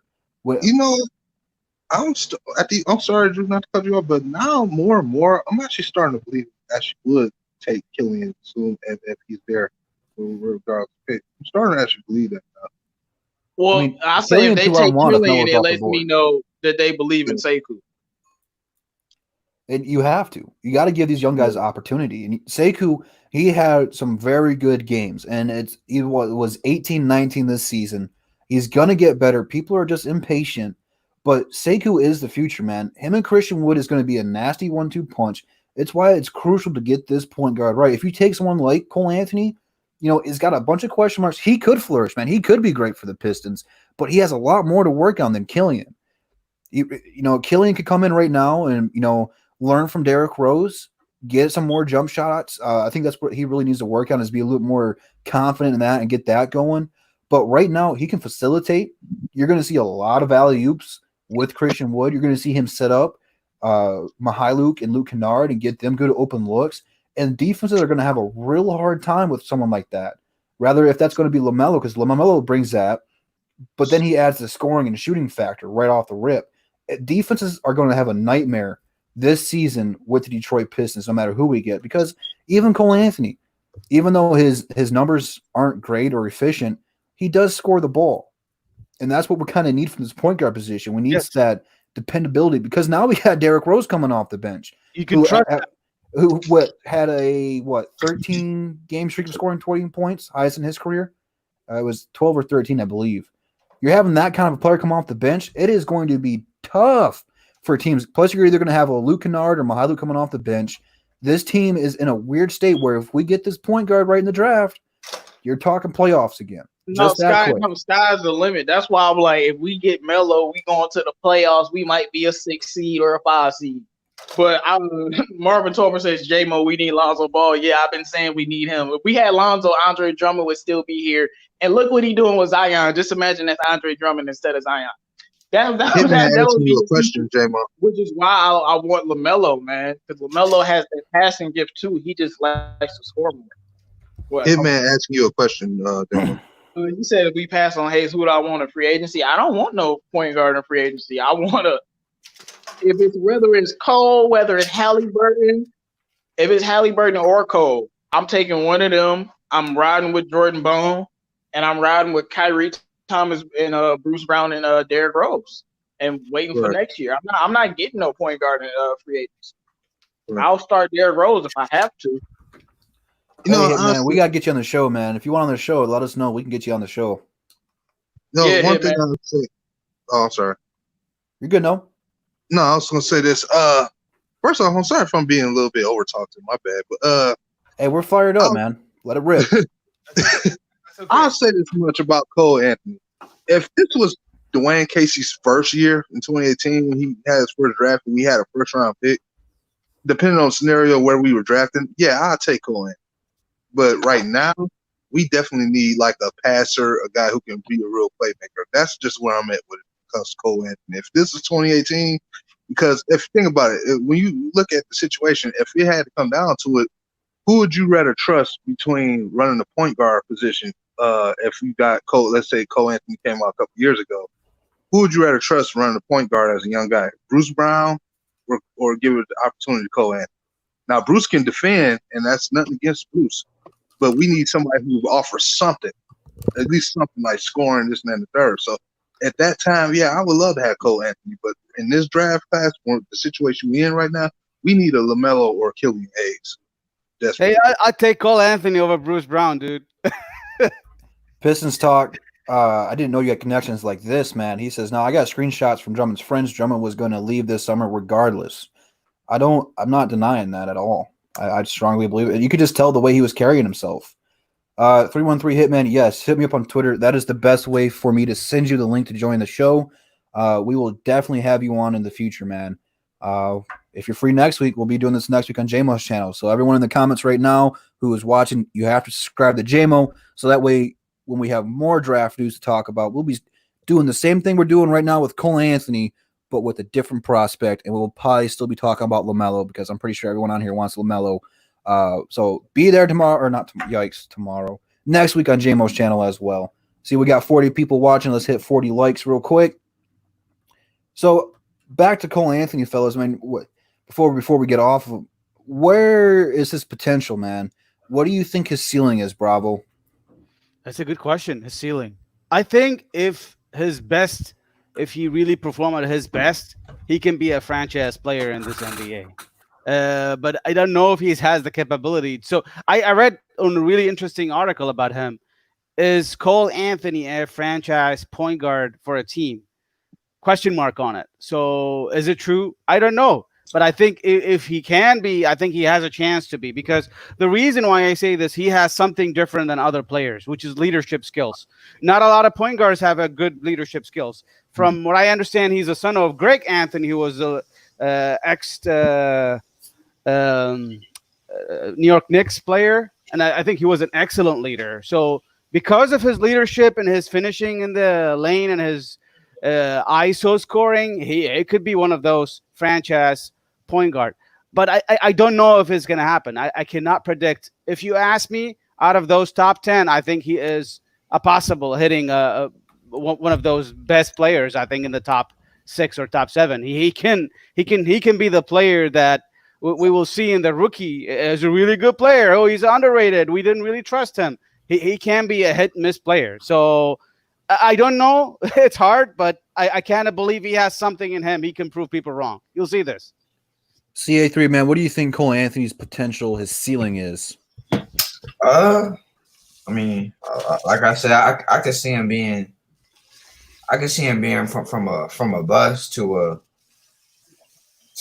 an all-star, or a franchise player. Because I mean, if you look at what Cole Anthony has, I think he has sneaky athleticism. I think he can be a good shooter, a solid shooter.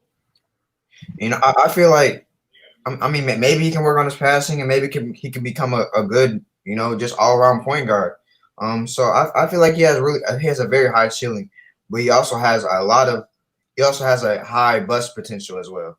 That's how I feel about him. And we have to get this point guard position correct, because we haven't had a great point guard since Chauncey Billups, and I just don't know if I feel comfortable if this is the guy I wanted to hand the key to the offense to, But a lot can change, man. Especially having a full year under Derrick Rose and seeing what he does, and just being with Blake Griffin. Those are our two leaders right now. Those guys can, give him some good knowledge. He might become a good player. But JMO, what do you think Cole Anthony's potential ceiling is right now? I think Cole Anthony is. It depends on if he goes to his highest upside. I think he's more of a less athletic Zach LaVine type player. I don't think he's more of a franchise player, but maybe a franchise scorer is what I would call him. And I would compare him to like Zach LaVine. Like, he's a guy who can score, but he doesn't have the passing skills. Yeah, he can average 5 or 6 assists, but he's more of a 2-guard combo guard, but he's an elite scorer. And I think Cole Anthony at his best could be an elite scorer at the guard position, one of the best scorers in the league, averaging 24, 26. But as I said, elite scorer, franchise scorer. I don't know if his scoring ability will make him a franchise player. Going back to the Zach LaVine comparison, the Bulls don't win a lot, and Zach LaVine is still as successful. So I don't know. My thing about Cole is nothing to do with his game. I think he's a baller. I really do. It's about, will you help us win games? And I don't know if he can do that yet. And I don't know where his defense is going to be either.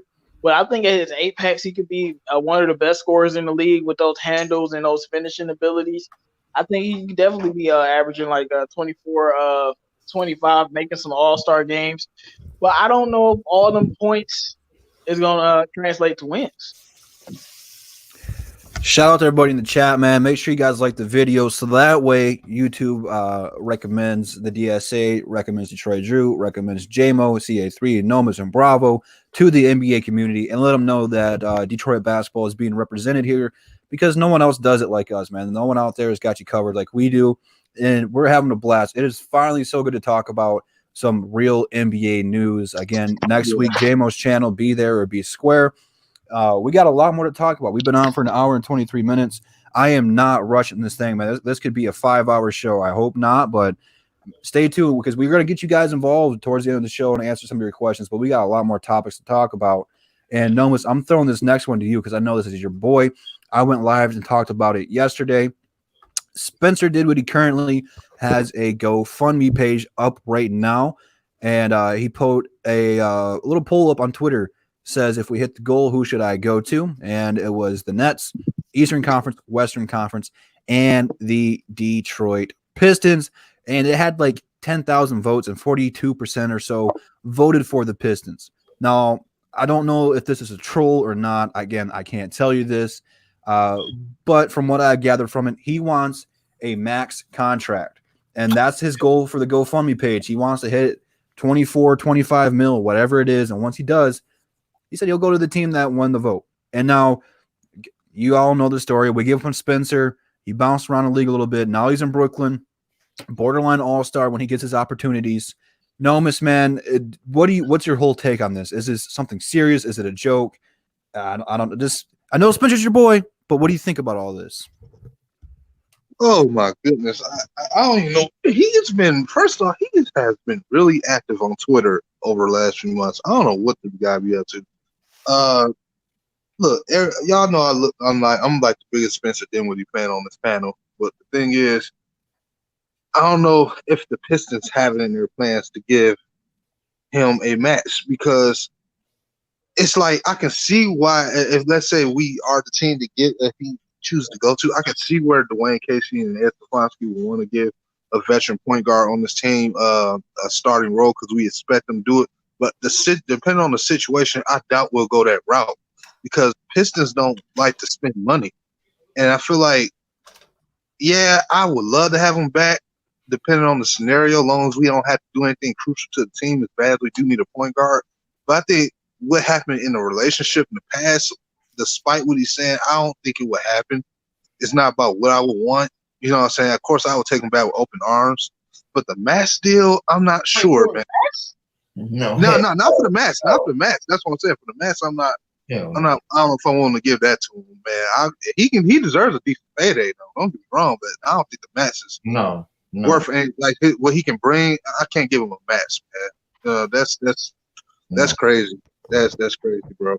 But outside of that, everything else, yeah, I would love to have him back, but not for the max. JMO, we talked about it off air. I think you said you thought the troll. What's your whole thought on Spencer Dinwiddie doing this, man? Man, they lucky. I'm trying to keep it clean today because I'm sick of Spencer Dinwiddie and his bullshit. My fault. I ain't keep it clean. Look, we need that KG cuss button. Man, I'm sick of Spencer Dinwiddie, dog. He gets annoying on Twitter. He thinks he's better than he is. This whole thing he's doing before he's even a free agent is just disgusting. I'm sorry, Nomis, but I don't want him on my team. I don't want him anywhere near my team. Go. You a good player. Go be a good player somewhere else. I'm just sick of him and all of his antics, man. It's just he really, really annoys me. I mean, he's a solid player, but I don't want him back on the Pistons. I want a new guard. I'd rather have Cole Anthony. I'd rather have Killian Hayes. I'm not with this at all. I'm sick of Spencer Dinwiddie, to be honest with you. I just don't like it. And if I'm the team, the Nets looking at this, I'm like, man, you better stop or we trade you for a bag of chips somewhere. Like, for real, because they don't need him. They got Karis LeVert and they got Kyrie. They don't need him at all. So I don't like this, man. And he's definitely not worth a max. Not even close. Well, I think the whole thing is he's doing the GoFundMe so he gets the max money, but then we'll sign for the team for whatever the team offers him.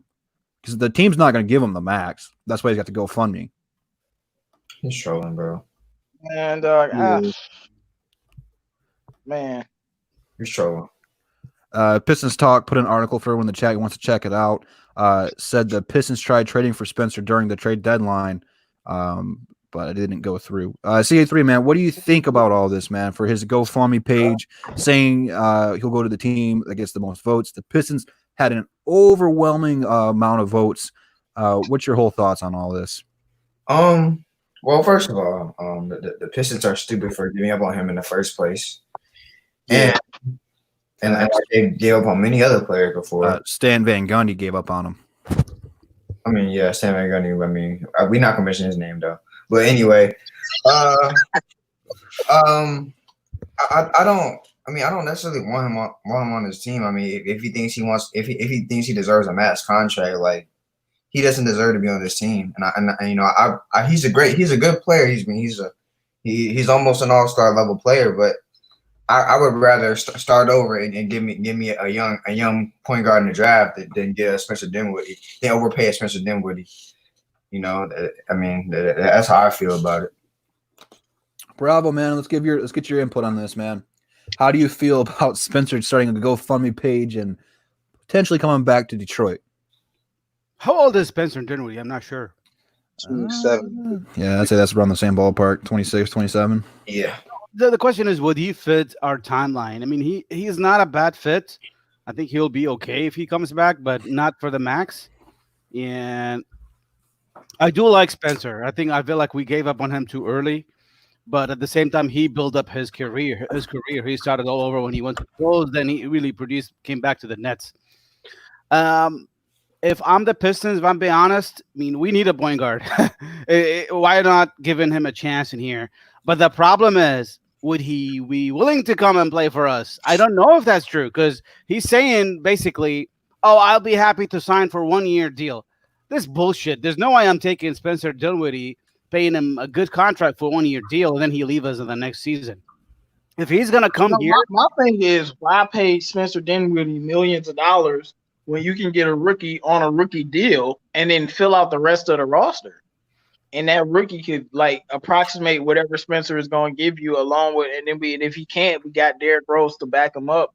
So, and now you don't have to get out, 17 million, 20 million, whatever it is per year to Spencer Dinwiddie, because it's going to the rest of your team. You know what I'm saying? And you can build around Sekou and Blake. You don't need to pay him when you can just draft a point guard that's much cheaper.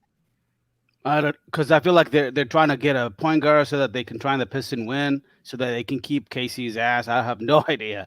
It's some we weird. don't win as long as we get a viable point. Look, we could not draft a point guard and still make the playoffs if our team is healthy. So it's not. I don't really even think that's a thing. So, but what if it's for a minimum though? A minimum what? No. Spencer's not taking no minimum. Exactly. Like, why would he take a minimum? I mean, if it's for a minimum, I mean, bring him here, but that's not happening. Right. He'll be taking like at least 15 to 18 millions from us probably. Yeah, like we still gotta pay Luke Kennard too. I'm not giving him nothing. Right. We still gotta pay Christian Wood too. I'm not giving him nothing. I'm drafting a point guard and paying Christian Wood and Luke Kennard. That's what I'm doing. Mm-hmm. I'd take him for a 10 million maybe. He ain't coming here for no 10 million. No. If he came here, he would have to get a lot of money if he came here. You're gonna ask for like 17, 18, man. You got me messed up. Ain't no way he coming here for a pay cut. No. Well, let's go ahead and transition into this because everyone kind of seems kind of mixed on the whole Spencer Dinwiddie thing, and we got a couple more questions to answer topic-wise for us, and then we're gonna get the chat involved and answer some of your guys' questions. So stay tuned for that. We'll get you guys involved in the show. Let's do this one first. I'm gonna go out of lineup here, because there has been just a ton, JMO, of fights on Twitter between who is better between Steve Mihailuk and Bruce Brown. Now, JMO has started a ton of fights on Twitter, so if you guys like drama, if you like to see people go at it with facts and statistics, he was going toe-to-toe with almost every single member of Pistons Twitter. Shout out to all the boys on Pistons Twitter. JMO, I'm going to let you start this one off so everyone knows kind of where it's coming from, but just explain how this whole thing started and who you're taking and why. Well, look, I'm not starting nothing on Twitter. Twitter is full of idiots that don't know basketball. So that is not my fault. Like, I have people tell me stupid things all day, every day, and it just looks foolish. But no, it was just a little poll, and they was asking who was better between Speed and Bruce Brown. I'm like, no brainer is Speed. Like, it ain't even something that I got to think about. But a lot of Pistons Twitter, this is my thing. They act just like Dwayne Casey. They're in love with Bruce Brown for some reason. They think his ceiling is high, and he still has a lot to improve. And they think Speed is done developing. He literally told me, yeah, Speed has reached the ceiling. I'm like, what are you talking about? Like, how has Speed reached the ceiling? Like, he's only getting better. And I know Bruce Brown can get better, but like he's not going to be an all-star. Like, he might be a starter someday. I'll give him that. He might be a good, solid Will Barton level type starter, but he's not going to be an all-star. I don't know if Speed's going to be an all-star, but I just think Speed is just a better basketball player all around. I think they're the same level of passers, and Speed had more production in less minutes. He had it was like 9 points to 8 points, but he had 10 points and 8 and 6 less minutes. Because Bruce Brown played 28, he played 22. If Speed was getting starter minutes, he's giving you 16 easily. I just think he's better than Bruce Brown. But Pistons Twitter is in love with Bruce Brown. They think he's gonna be a superstar someday, and they think he has a lot of development. And I just don't understand this at all. But I mean, he's a solid role player. That's about it. But he is not better than Svi. Like, that's not even something I got to think about, but that's just my opinion. Well, here's my 2 cents on the matter is both these players are obviously not done developing. They've been in the league, 2 years now? I mean, to say someone's done is crazy because we've seen this firsthand. Andre was still getting better when he was here. People really aren't done developing until they hit about 28 to 30 gap. That's when you're in your prime. That's really when you're not going to get a whole lot better.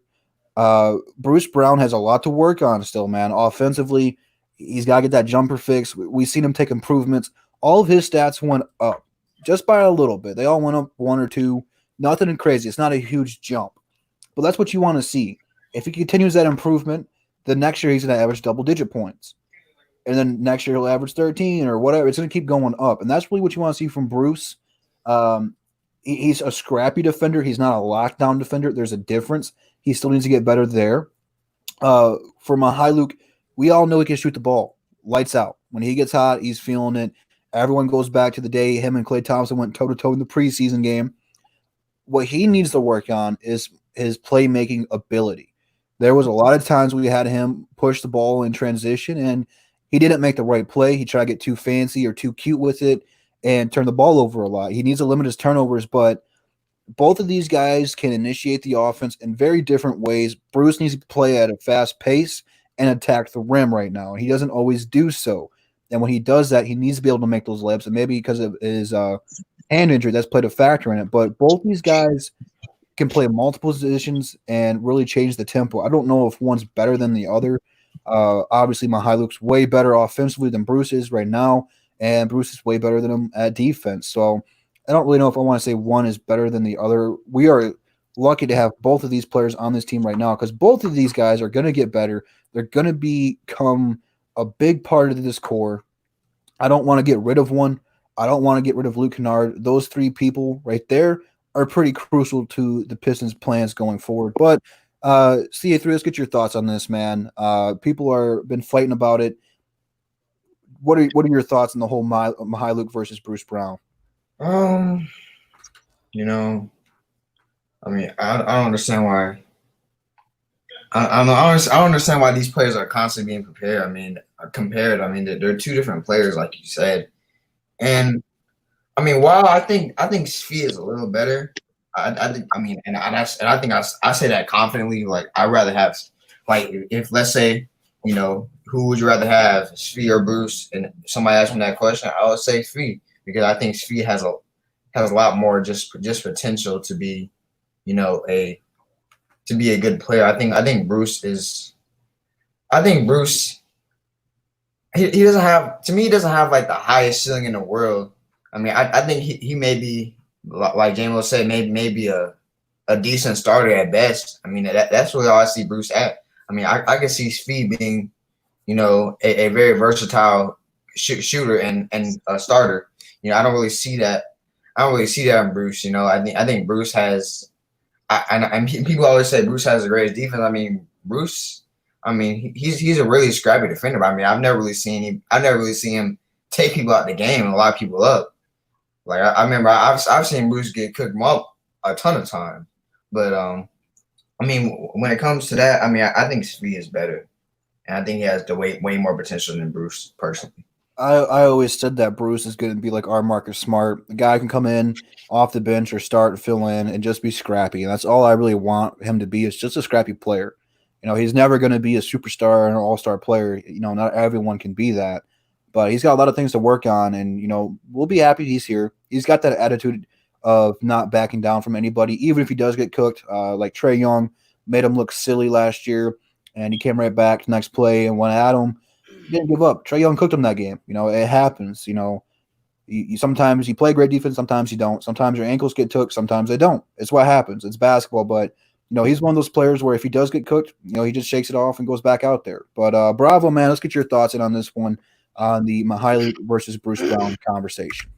Yeah, so it's simple answer. Go ahead and sell both. Which one would sell higher, you think? Trade-wise? Yes. Svi. Mykhailiuk. Okay, what about you, Carl? Svi. What about you, Nam? I could care less about trading one of them. Okay. They'll probably go for either All right. one. There you go. It's basically the trade value. It's a lot of reasons V is better than Bruce Brown. First of all, it's very loved by all of the NBA teams. I heard that most of the NBA are really interested in Zvi. I had a lot of teams in the before the trade deadline were looking after Zvi, and he still really has a good value. His value is a lot better than Bruce Brown. Number one.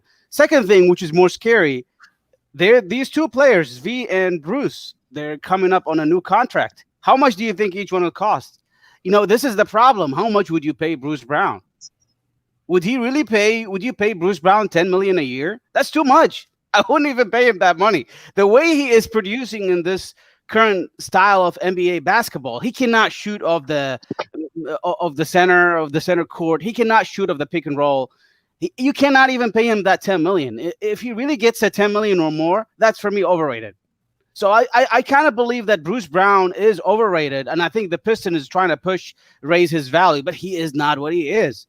I kind of believe actually Kyrie Thomas is a higher ceiling than Bruce Brown if you really think about it. He can shoot better than Bruce Brown, but Bruce Brown is really come really strong this last year because he started working on his playmaking and his finishing down in the penetration. He can penetrate, he can play make. He reduced his turnover ratio. His defense is good, but is not really elite defense by any means. He is not really elite defender. You cannot compare Bruce Brown to Marcus Smart, please. There's no comparison. Marcus Smart is a top 5 pick. This guy is not even a top 5 pick. No. So he's good, but he's not really an elite defender. He is his defense worth a lot for the team, but he's not even a Marcus Smart. So I kind of believe Bruce Brown is overrated, and I believe he could be a trade value, but I don't know how much he's worth. It's just a matter of how much you pay him in the off season right now. So that definitely Zvi Mihailuk is a lot better player than Bruce Brown, and I think he can also still work on his defense game. But Bruce has got a lot of stuff to improve. He got a lot of stuff to prove also. I don't know how much he's gonna gain from the contract, which is kind of scary. I don't know how much the Pistons is gonna pay him. I hope we don't really overpay. No, Miss, I'm going to transition to the next question for you. We got a lot of people in this core right now. I want you, and we're going to do it to everybody, and everybody in the chat can participate. Let us know your top 5. But what are the top 5 players on our team you want this core to be? For example, Sekou, Christian Wood, Luke, Mihailuk, and Bruce Brown's my 5. Something along those lines. I got a feeling they're going to be pretty similar. But Nomis, what are the 5 guys you want this core to stay together and build around? In the order, Nomis. That's what makes it fun. Okay, Mine was not in order at all. Yeah. Well, first, I do want to get my 2 cents too, though, on the other topic. Look, I know. Look, the situation is part of the reason I love Bruce Brown. Don't get me wrong, because he has done a little bit more than I feel sometimes he gets credit for. In certain situations, he has run the Pistons the energy we needed to and get the game going at times when we were probably down. I feel like he doesn't get the credit he sometimes deserves. I understand that it's not all his fault too that he gets put in the weird predicaments that Dwayne Casey puts him into. I think people forget that. Zvi Mihailuk is certain to a certain extent is a better option, and this is kind of why I got so upset with Dwayne Casey is because you needed a shooter out there, and it kind of lost us games if Mihailuk was available. However, I think there are 2 different style of players, and I feel like one gets used for a different reason than the other one. I don't like comparing the 2 because they're just 2 different stuff. It's different if you were comparing Bruce Brown and Kyrie Thomas to a certain extent, but it's a different comparison. It's more similar. But for Zvi Mihailuk, he's there to be more that guy who can bring you a lot of offensive skills or a lot of shooting specifically, at least for now. And I think it's too early right now to even be comparing the 2 because we just really getting to see Bruce Brown he got opportunity year 1, but the way they were using him is a little bit different than the way they used him this year.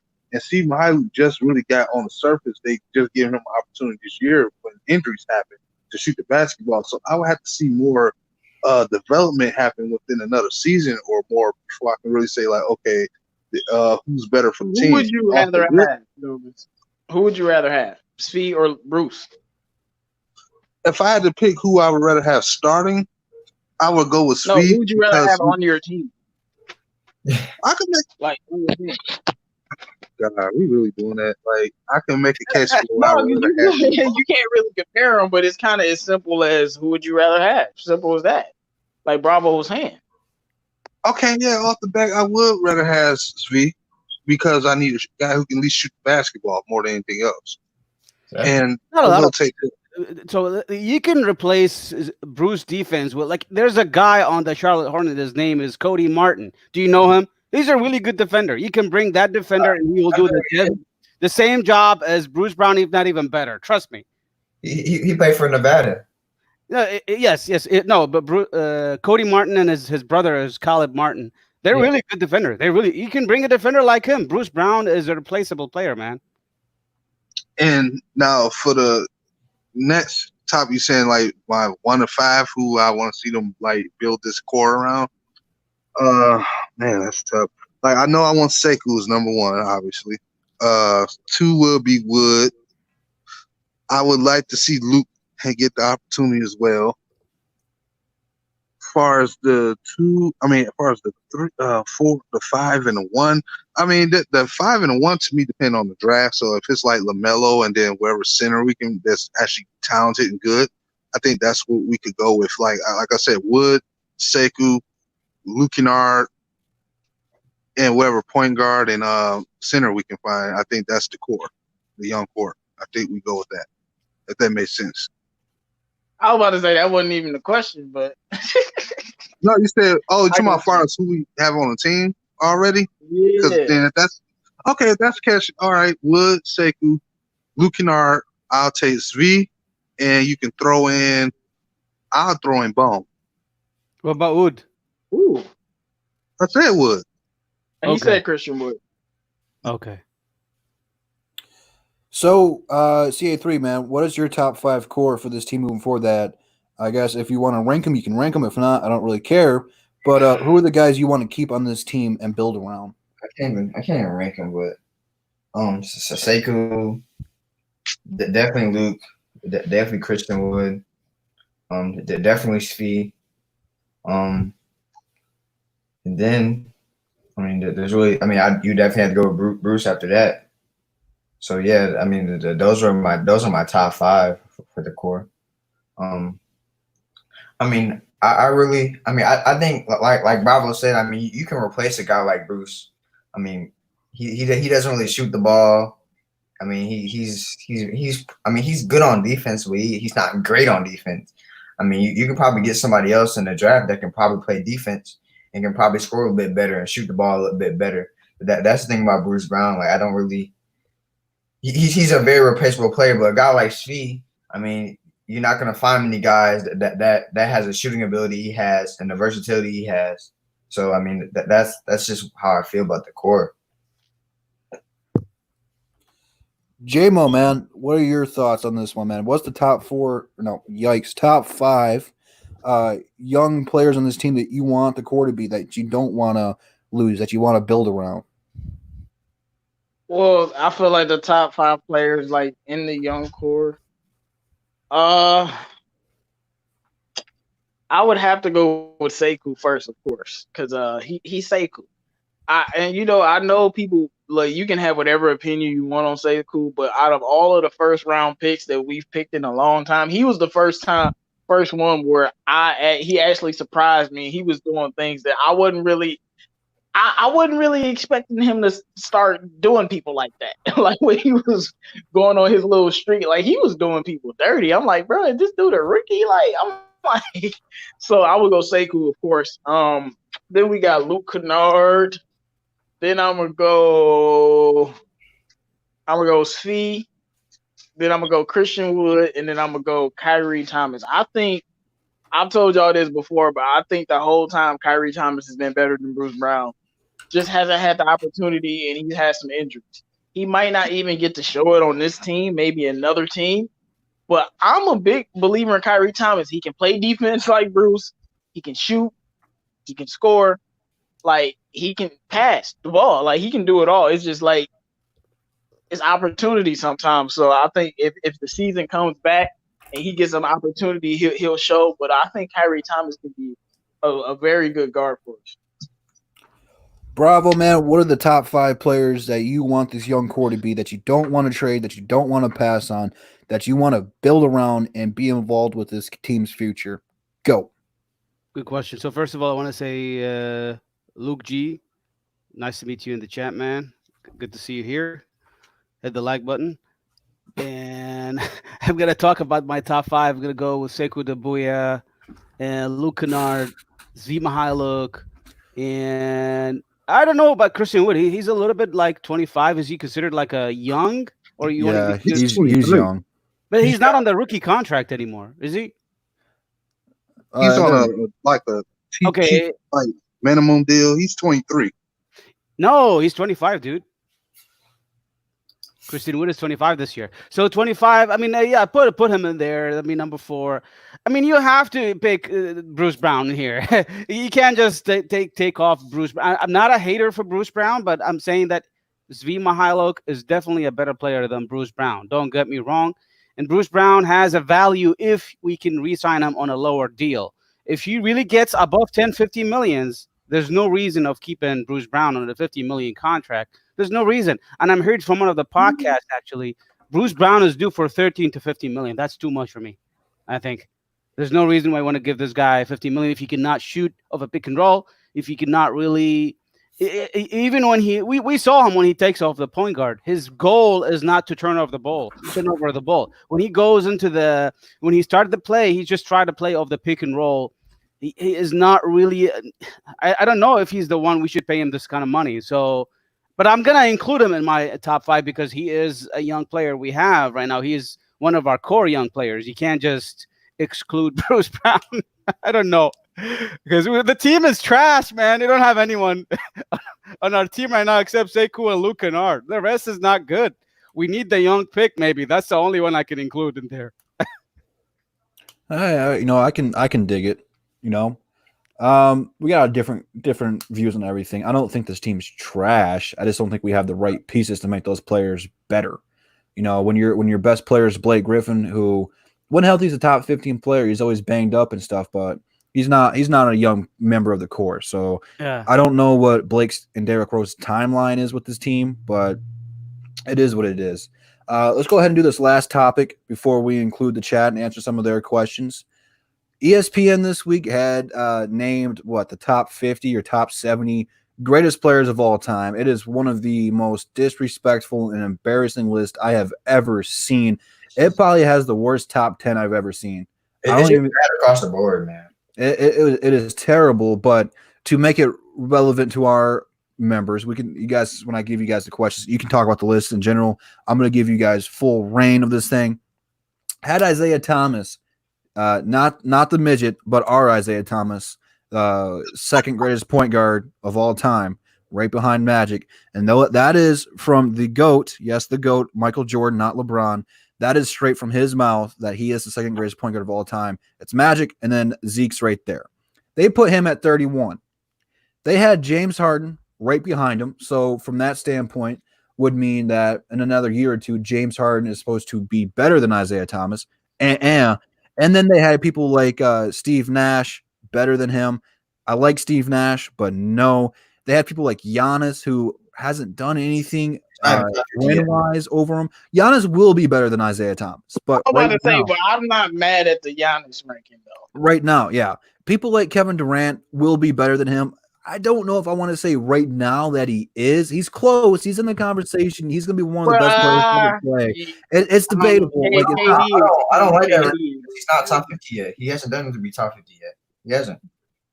Plus, they put people like Steph over him. No, Steph hasn't even got a Finals MVP. Like you can't do that. Some of the people that they put over Isaiah Thomas, like Scottie Pippen. Like I'm not a huge Scottie Pippen fan, and he is a top player, but he's not better than Isaiah. He's a number 2. You can't put a number 2 over a number 1. Like Isaiah is the only player in that time period to have a winning percentage against some of the greatest teams to ever play in the Showtime Lakers, the Larry Bird Boston Celtics, and Michael Jordan and the Bulls.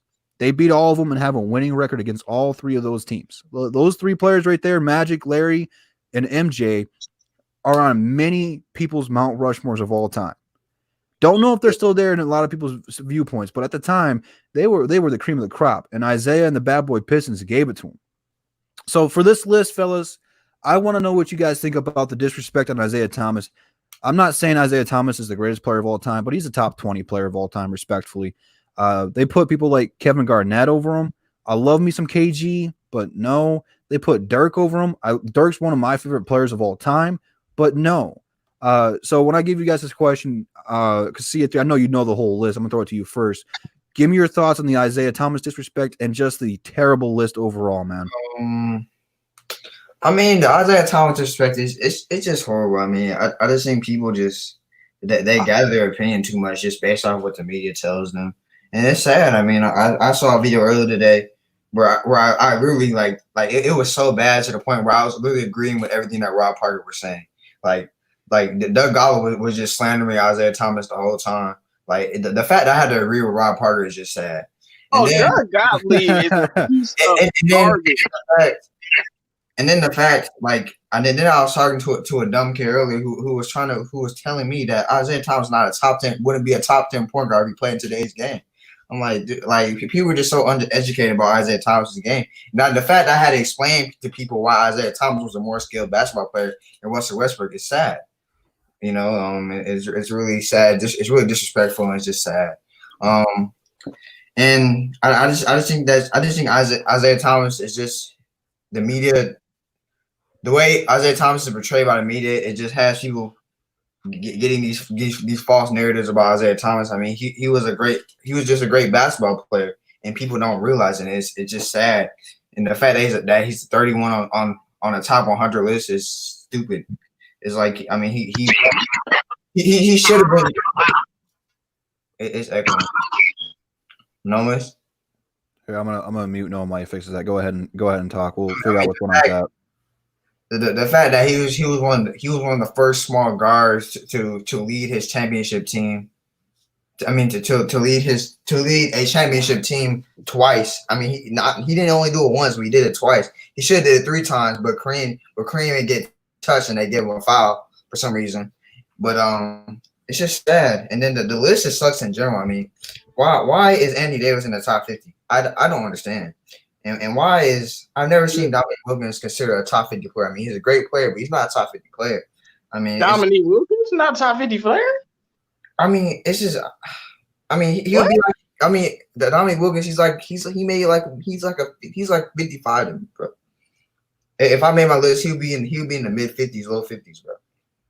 I mean, it's close, but it's just like, I mean, but Tracy McGrady is 52, bro. He had a few great seasons. I mean, but he got hurt. I mean, he should be 52. I mean, and they have Clyde Drexler not in the top 50, bro. Well, it's just sad. What are your thoughts on the top 10 though? I mean, the top 10 just sucked. I mean, I don't have to explain that. I mean, literally, why is let everybody know who the top 10 is for the people who haven't seen the list. It's just all messed up. And why is Hakeem Olajuwon on the top 10?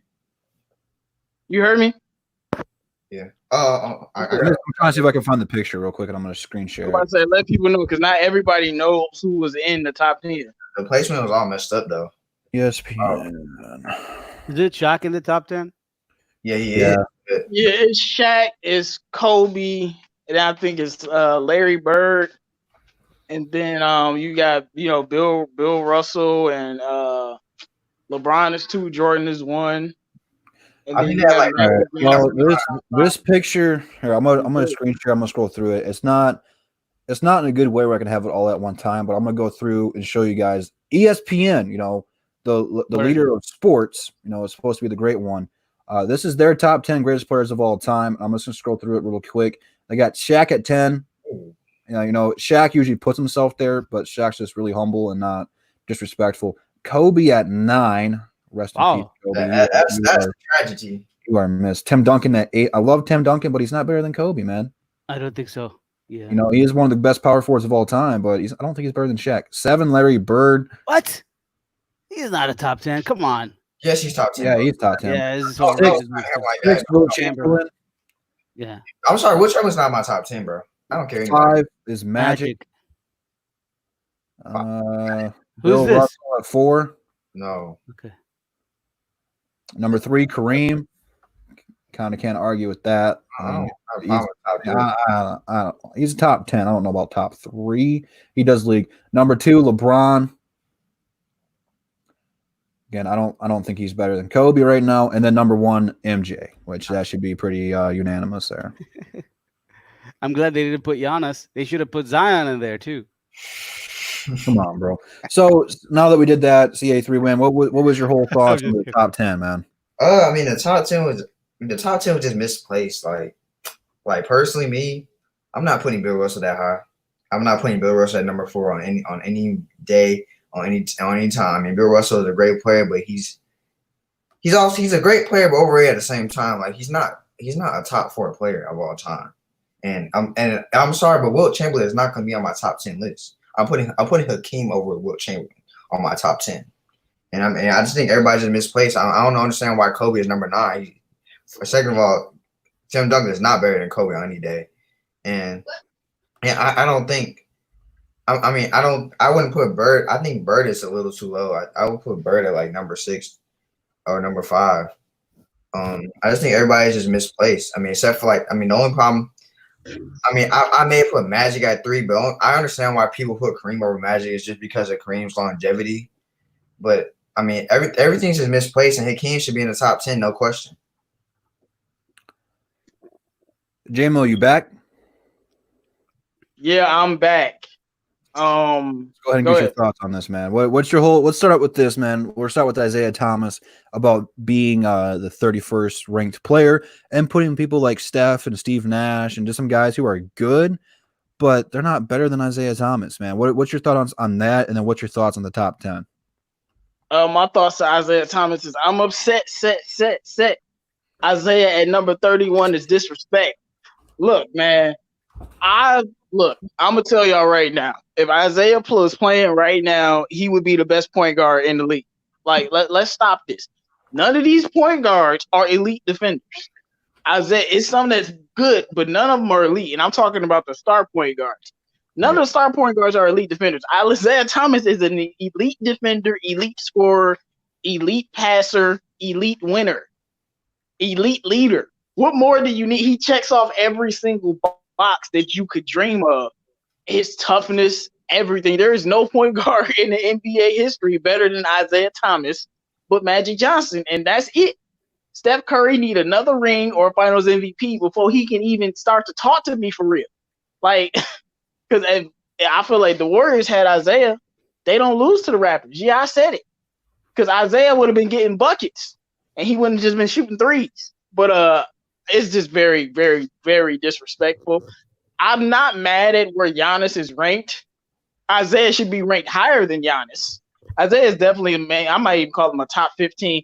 Shoot, I might even put him in my top 10, man. Like, so, but I like where Giannis is ranked because I think that they're projecting from the future, and I definitely think he'll be a top 30 player of all time by the time his career is over.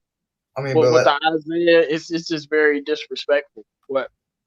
But let's say if Giannis's career ends next year, I mean, you're not ranking him that high. That's why I have a problem with his ranking.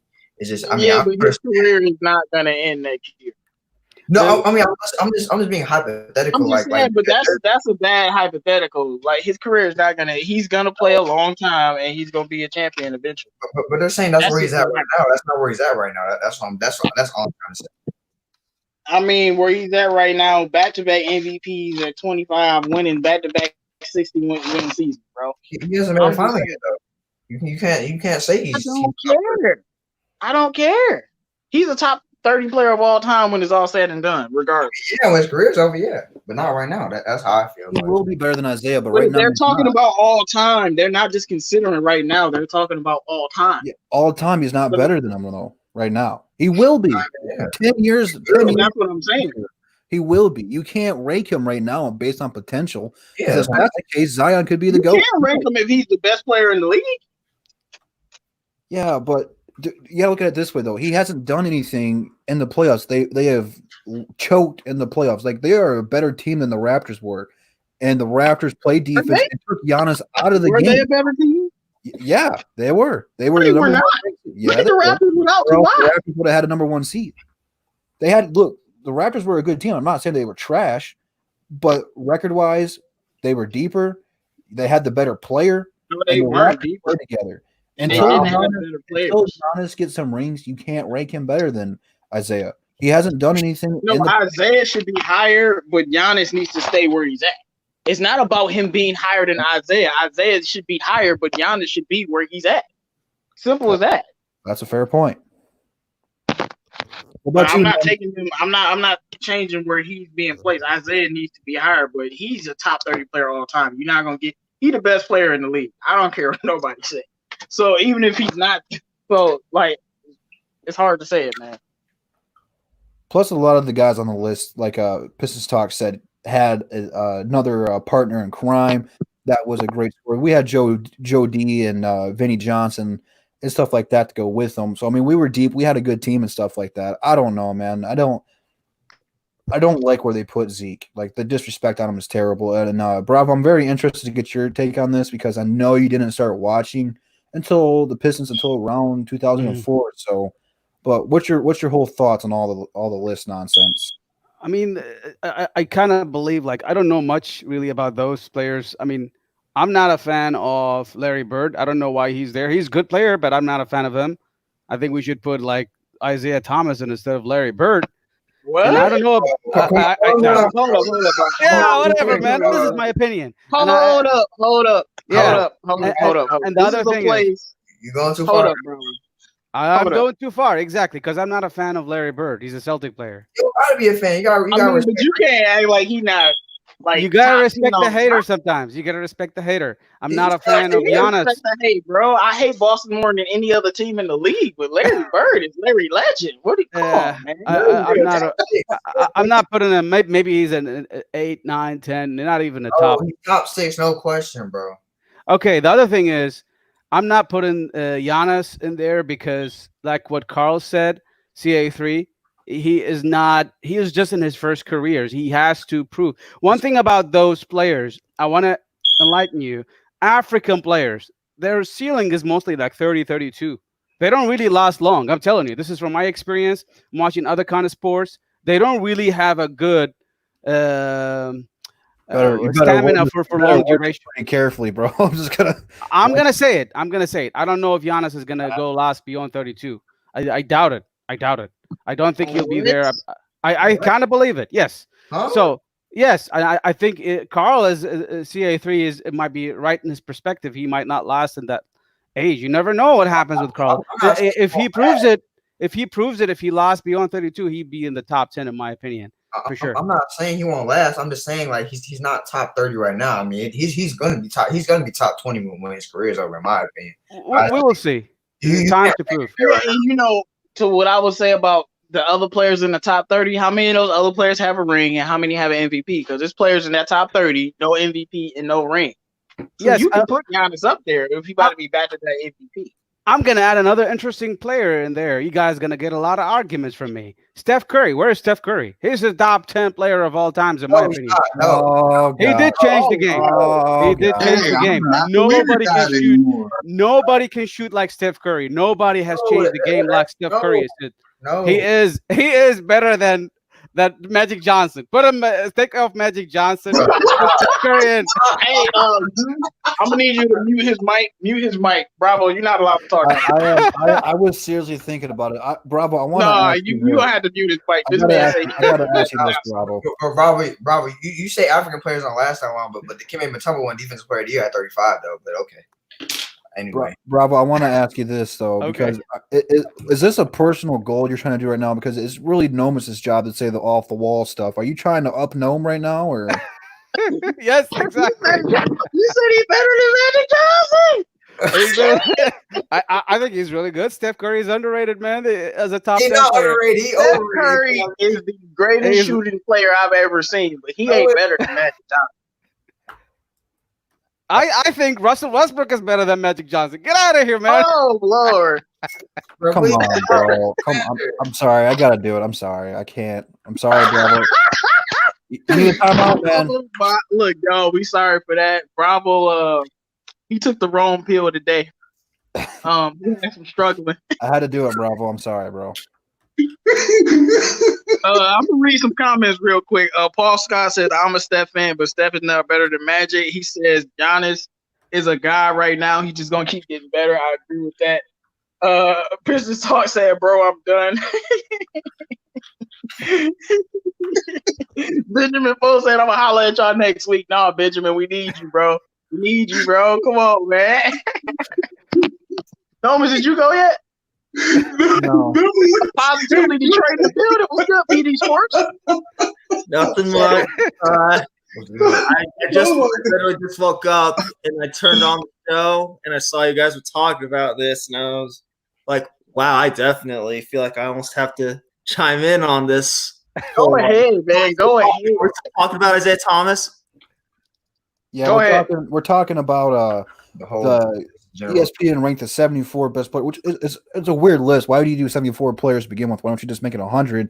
I guess they're lazy. Again, I'm not going to straight up bash them, but they had Isaiah Thomas, not the midget one, ranked as the 31st best player of all time.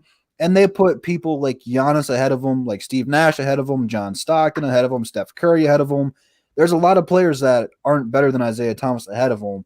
So we were just kind of talking about why they disrespected him like that. Floor is yours, sir. All right.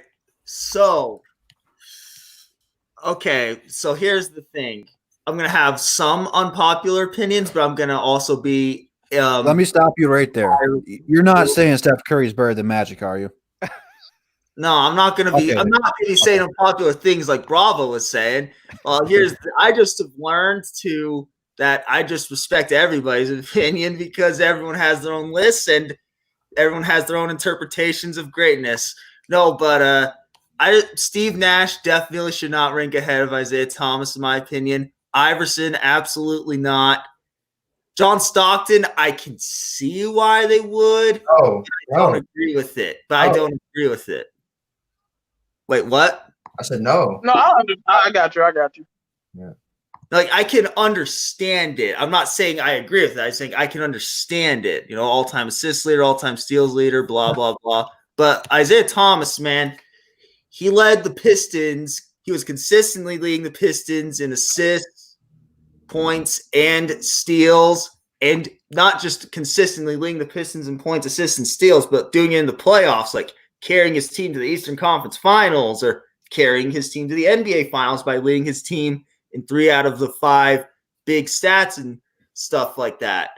I don't know if John Stockton or Steve Nash ever led his team in 3 out of 5 stats, taking their teams to the finals or conference finals. I'm sure they might have led their team in assists and steals, maybe not Nash, but with Stockton, assists and steals. But I don't know if he ever led his team in points when taking his team to the finals. All right, so PD, this list has Michael Jordan as number 1 all time, LeBron as number 2. Who's number 3? Magic Johnson.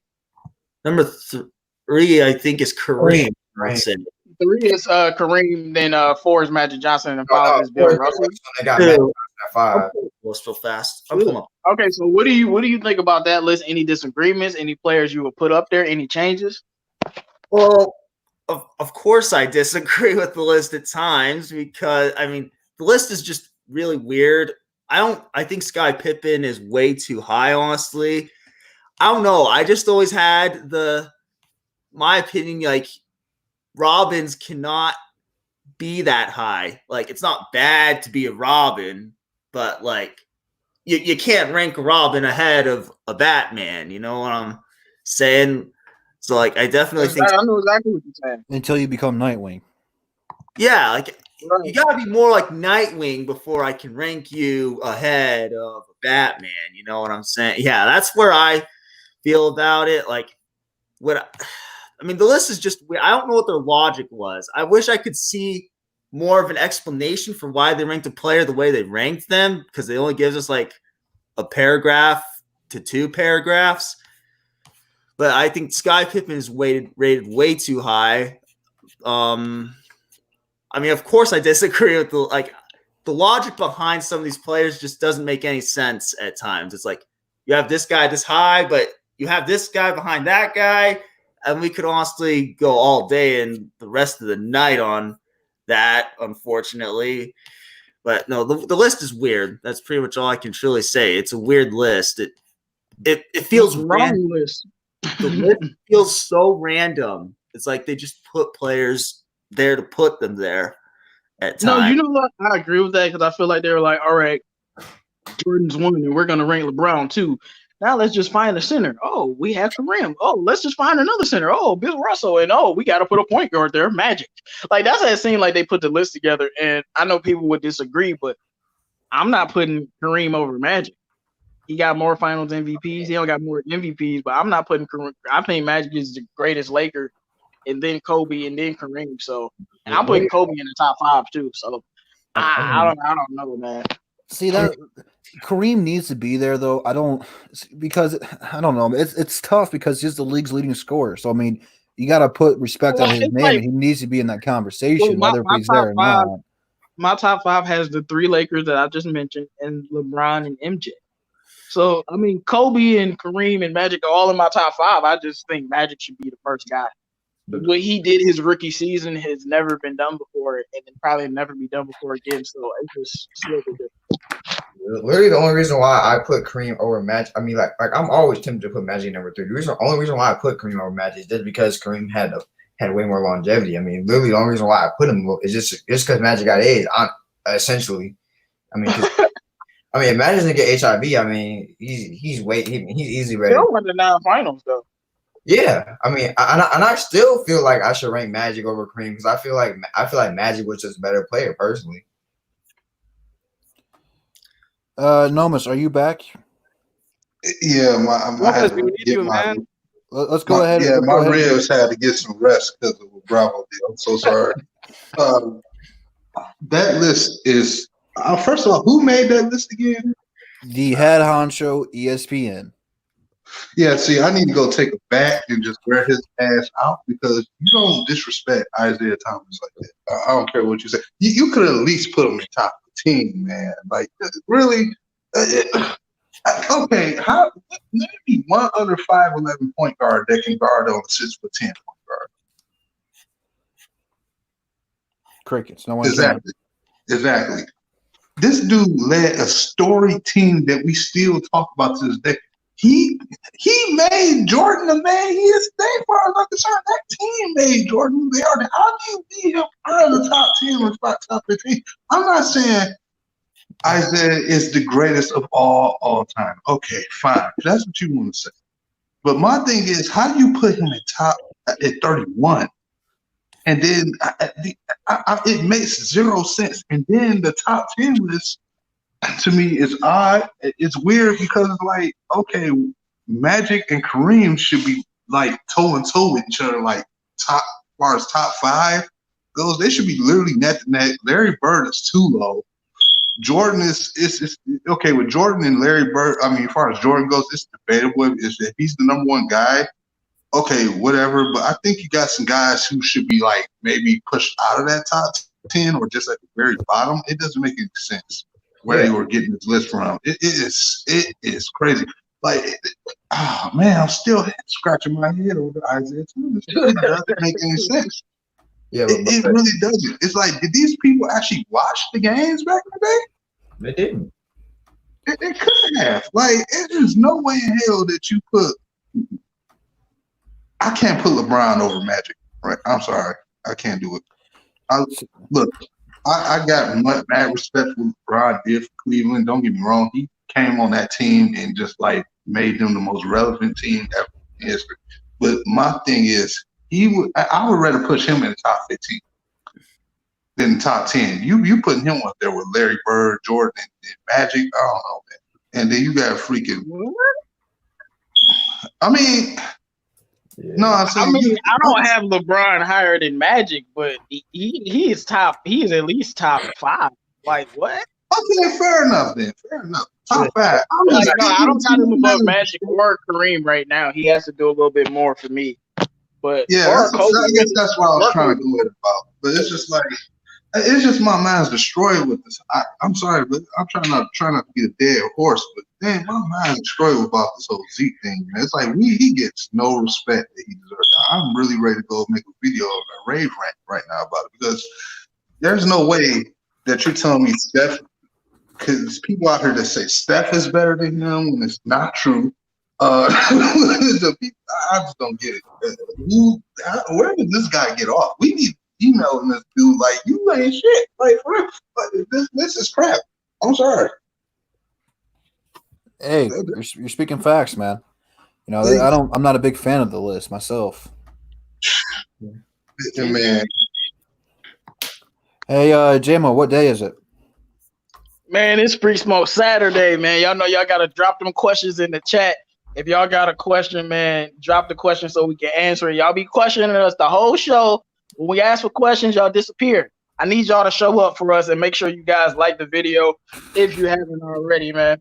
We've been on for almost 2.5 hours already, man. Time flies when you got stuff to talk about. We got down and dirty today, man. We rolled up our sleeves and we went to work for you guys. So now it's your time to be part of the show. Drop it down in the comment sections, and the whole thing for Free Smoke. If you say something stupid, we're gonna let you know. So if you guys want to debate something we said earlier, like I'm sorry, Bravo, but when people say that Steph Curry is better than Magic, sometimes you guys have got to let them have it. So while we wait for you guys to put comments in there, go to the description right now. My links to Instagram and Twitter are there. The links to the DSA members' channels are in there. So you'll see PD, Nomus, CA3, and JMO in there. Bravo, man, where do you want the people to follow you at? Because I know there's somebody out there who was watching who was like, finally someone said Steph Curry was better than Magic. They just, they don't have the cojones to stand up for themselves. Where do you want the people to follow you? You can follow me on Bravo Mo 1982 on YouTube. Also, Bravo Al Hamadani at Twitter. I'm gonna go out on a limb here and say no one knows how to spell that. Yeah. That's okay. Because I know I wouldn't, but hey, we will find a way for the people to get reached to you. And then also the link to the DSA website is also in there. Be sure to check that out. First question, Rand. Ball don't lie. We talked about Spencer a little bit today, but we did not talk about trading for him. Nomus, this is your boy. Spencer, would you trade for him? If you do, what would you be willing to give up?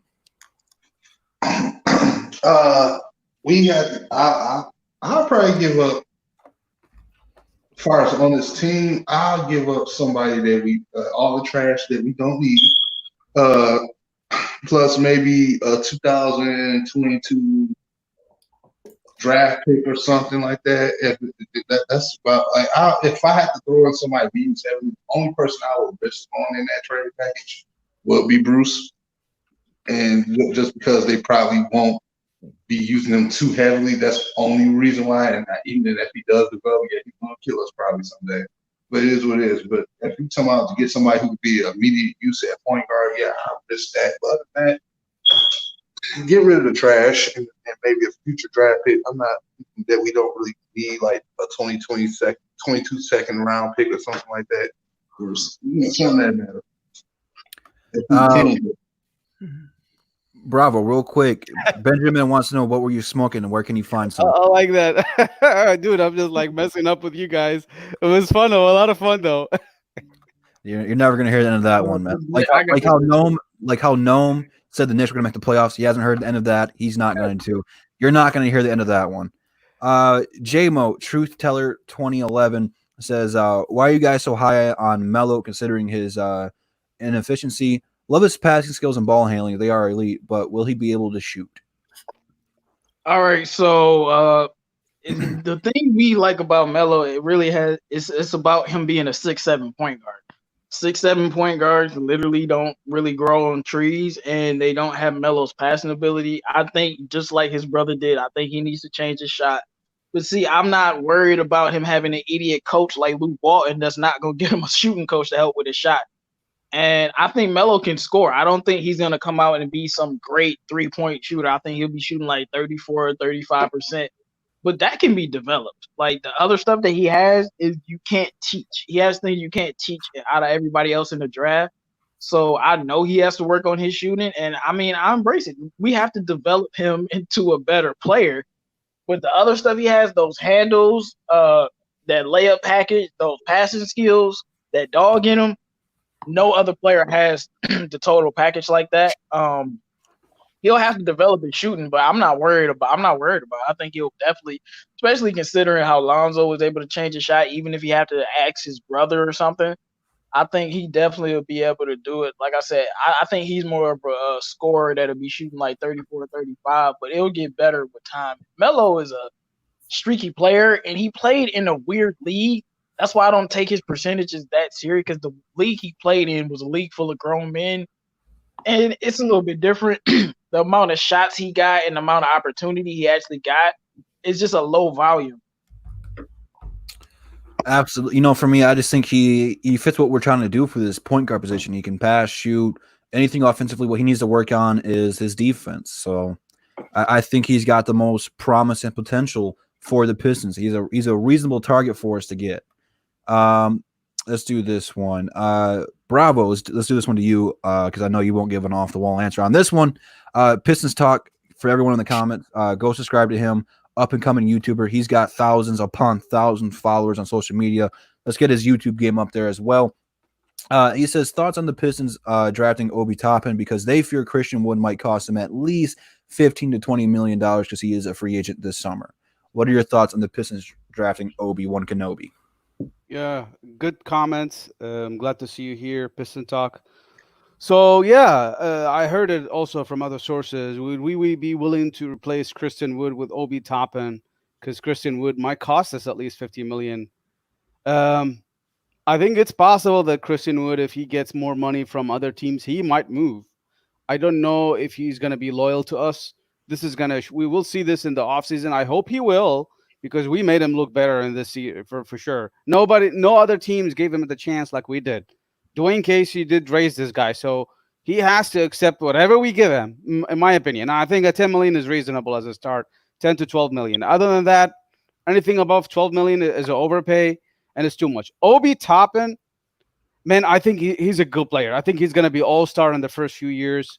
All-star out of those top 10 drafted player. He is probably the best player. He's going to be all-star out of them.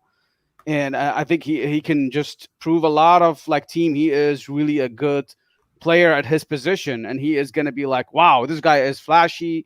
He's going to show up a lot of stuff. But the question is, do we really need a player like him? I mean, he is freakishly athlete. I know he's got all the potentials we have.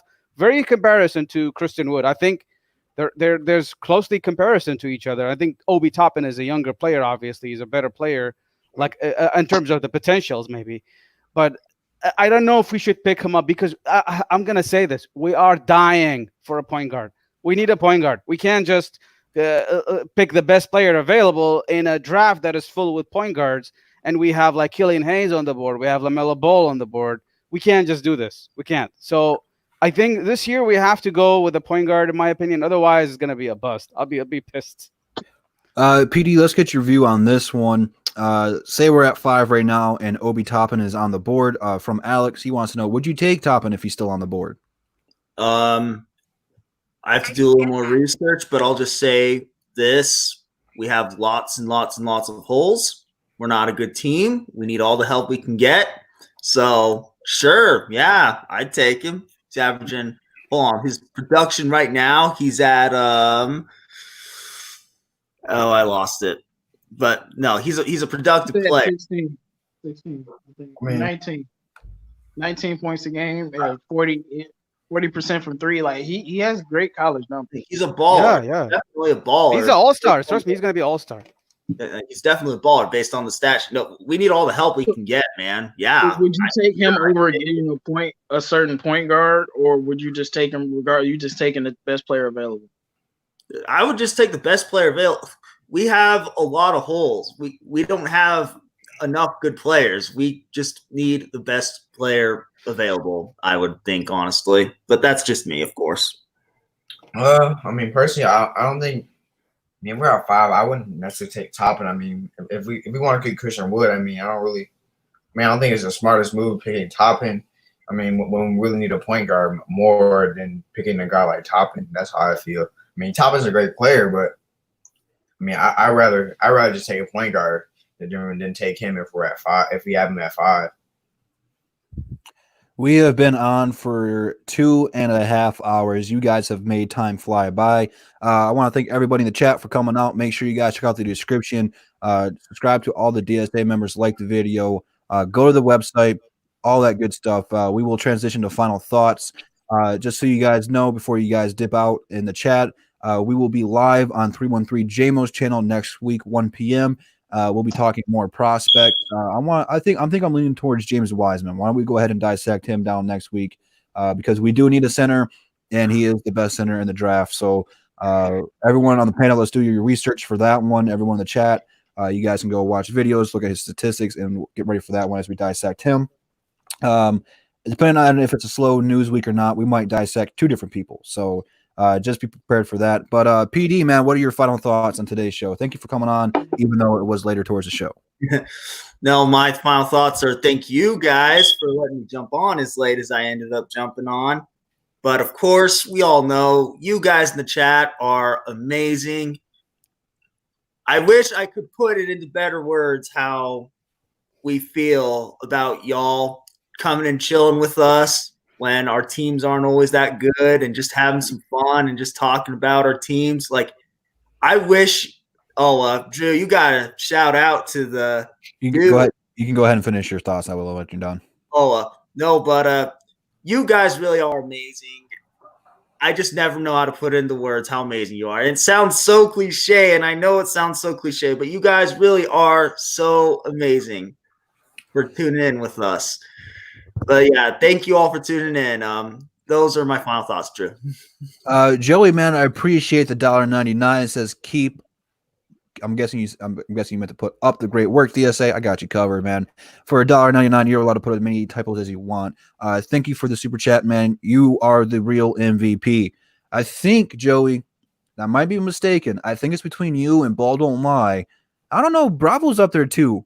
Out of those 3, you guys are leading my channel in super chats. I don't know. It's a 3-man race. I don't know who's done the most, but you guys are the real MVP. So I appreciate all you guys. Bravo, man. What are your final thoughts on the evening? Please do not address the Steph Curry situation. Pretend that never happened. Yeah, so you guys, it's Free Smoke Saturday. Don't put me in this embarrassing situation talking about the past. I'm not really sure about it so much, so I'm not good at that category. Please.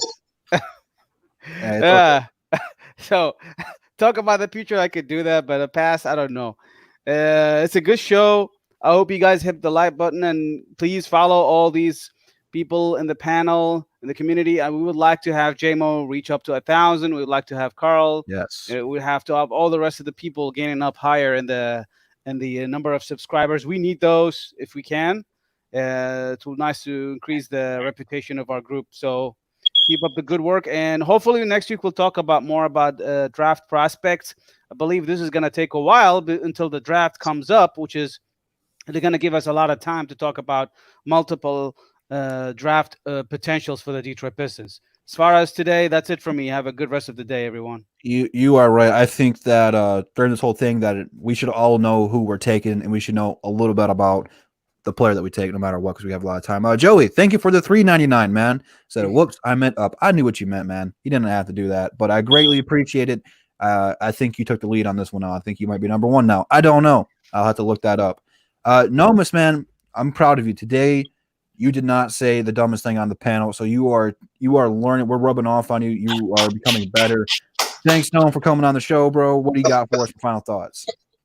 Oh my God. You know, they said today is Free Smoke Saturday. And you know what? I bumped this. I think after what happened earlier, I think we need to change the model to drink, because I'm about to do for some whiskey right now. Oh, my God. ESPN, beware. I'm coming for y'all head this week. Yes, I am. I'm going to have to push the video tour back because I got problems with y'all. Look, man, we need a point guard. We need a point guard for literally 20 years. basically almost 20 years since Chauncey. Well, not 20, like at least 10, 12 years. We're the only team that do something that's go without a legit point guard that could be a consistent starter for us for that long. Pistons, y'all got problems. We, as a fan base, it's about time we'll start demanding more from this organization. Well, all our organizations for that matter. Again, did I say ESPN is a joke and I'm coming for them? Because I am. Killian Hayes, LaMelo Ball, we got to get one of those guys, man. I don't care which one it is. Get one of them and develop him. It's time for Blake to come in and show why he still got the game on lockdown. It's time for Luke Kennard to show why we picked him over Donovan Mitchell. It's time for Luke to come out here and show why he liver noise Luke, man. It's time for Wood. It's time for this team to show up, man. Y'all out there, man. Y'all take it easy. Bless the guys in the chat on the panel with me, as I always say. I'm about to go drink and have a blessed night. See, no, this is what the Drew Weisers do. When you drink a couple Drew Weisers, you sound like Drew, so you become smarter. So I'm proud of you, man. Congrats. Speaking of pride, the youngest member of the panel, CA3 man, I am proud of you because you got great basketball knowledge, man. A lot of the guys your age, like the guy you had it on the, I don't know if that was Instagram and Twitter that you showed it to us, but saying that Westbrook's better than Isaiah Thomas, you had to put that Rudy Poo in his place. So he kept saying that he's better at me at basketball, so I just didn't be able to tell him about basketball. So yeah, you gotta put those young in the place, bro. You know. Nah, but sometimes I want to, just marry their mom so I can ground them, Yeah, that's what you gotta do. All jokes aside, man, what are your final thoughts on today's show? I'm glad to be on here. School is over. I did great this semester. I should have. You should see a lot of videos on the way. I have a lot of controversial video ideas, and you guys should plan to see some stuff in the future. It may be a top 50 list. I don't know, but we'll see. I'm glad to finally have some more free time, and you guys should expect a lot more from me in the future. Say that. Hell yeah, let's go, man. I can't wait to check that out. It's been a minute before you put something out, so I'm definitely going to be checking it out. My goal this summer is to help get this next man, Heart of the City 313 JMO, to 1,000 subs. He is so close. That's why we have been alternating above the rim. We're trying to help him grow. He's been doing YouTube for a hot minute. It would be awesome to get him to 1,000 subs in the next month or so. Don't know how long it's going to take. I'm not trying to put a timetable on it, but the quicker the better. So you guys are going to want to go share his channel, share this video because his link's in there so people can know the word of 313 JMO because he's got a lot of words in his mouth that he says all the time. And I know a lot of you guys love the controversy, you love the arguments. It's great for the community to get both sides out there. But next week, his channel, 1 p.m. for Above the Rim. Be there or be square. JMO, what are your final thoughts today, man? What's good? And as Drew said, subscribe to the channel 313 JMO. It will be Free Smoke Saturday next week, and it was Free Smoke Saturday today. Looks like y'all was chilling out a little bit. Y'all wasn't ready to come into the to the Pistons den, but apparently Bravo filled in that role for you guys, so it's all good. But I just want to say, like Noman says, see, you took it, Noman. I was gonna say, man, my boy Living Luke is healthy. Don't mess with Living Luke. You won't come back alive because he's gonna shoot the lights out. What are you talking about? My boy Blake Griffin is healthy. That's what I'm talking about. I like Cole Anthony. If Killian Hayes isn't there, we should take Cole Anthony unless Killian Hayes gets picked. We'll talk about some more of the other prospects next week, as Drew said. And as Drew said, it will be on my channel. Check out the new videos I'm going to make. And I just want to say, Dwayne Casey, this is my message to you from all Pistons fans. Stop playing favorites. Get out of your own way. Stop telling Sekou to go party and focus on winning some basketball games, man. Shout out to everybody in the chat. I love everybody that came on the panel, man. We love y'all. We do this for y'all, man. Or your flyer. Absolutely. Joey Kappas, I hope I said that last name correctly. He says last summer Detroit Drew blew up. I hope that happens again. Hey, me too, man. Once basketball resumes, we will. Quill Fish says Drew puts out the best Pistons content. #facts. All these guys are good. And that's why, man, There's many guys who try to implement what we do, but they don't got the charisma. They don't have the facts. They don't got Detroit Drew. They don't got JMO. Even though Bravo slipped up today, they don't have a Bravo. They don't have a PD. They don't have a CA3. They don't have a Nomus J. They can try to be us, but they ain't us. So appreciate everyone rocking with us today. You guys are the real MVPs. You guys are the best. I'm glad people have similar viewpoints to us. We can agree. And I'm glad you guys fact check us and put your own input on there. It's a great community. And if you guys want to be a part of Above the Rim, all you have to do is go to my Instagram or Twitter and DM me. Go ahead and slide into the Detroit Drew's DMs. They are open, especially for the ladies. You guys can hit me up there. And we'll get you on the show as soon as possible. I know 313 Hitman wants to come on.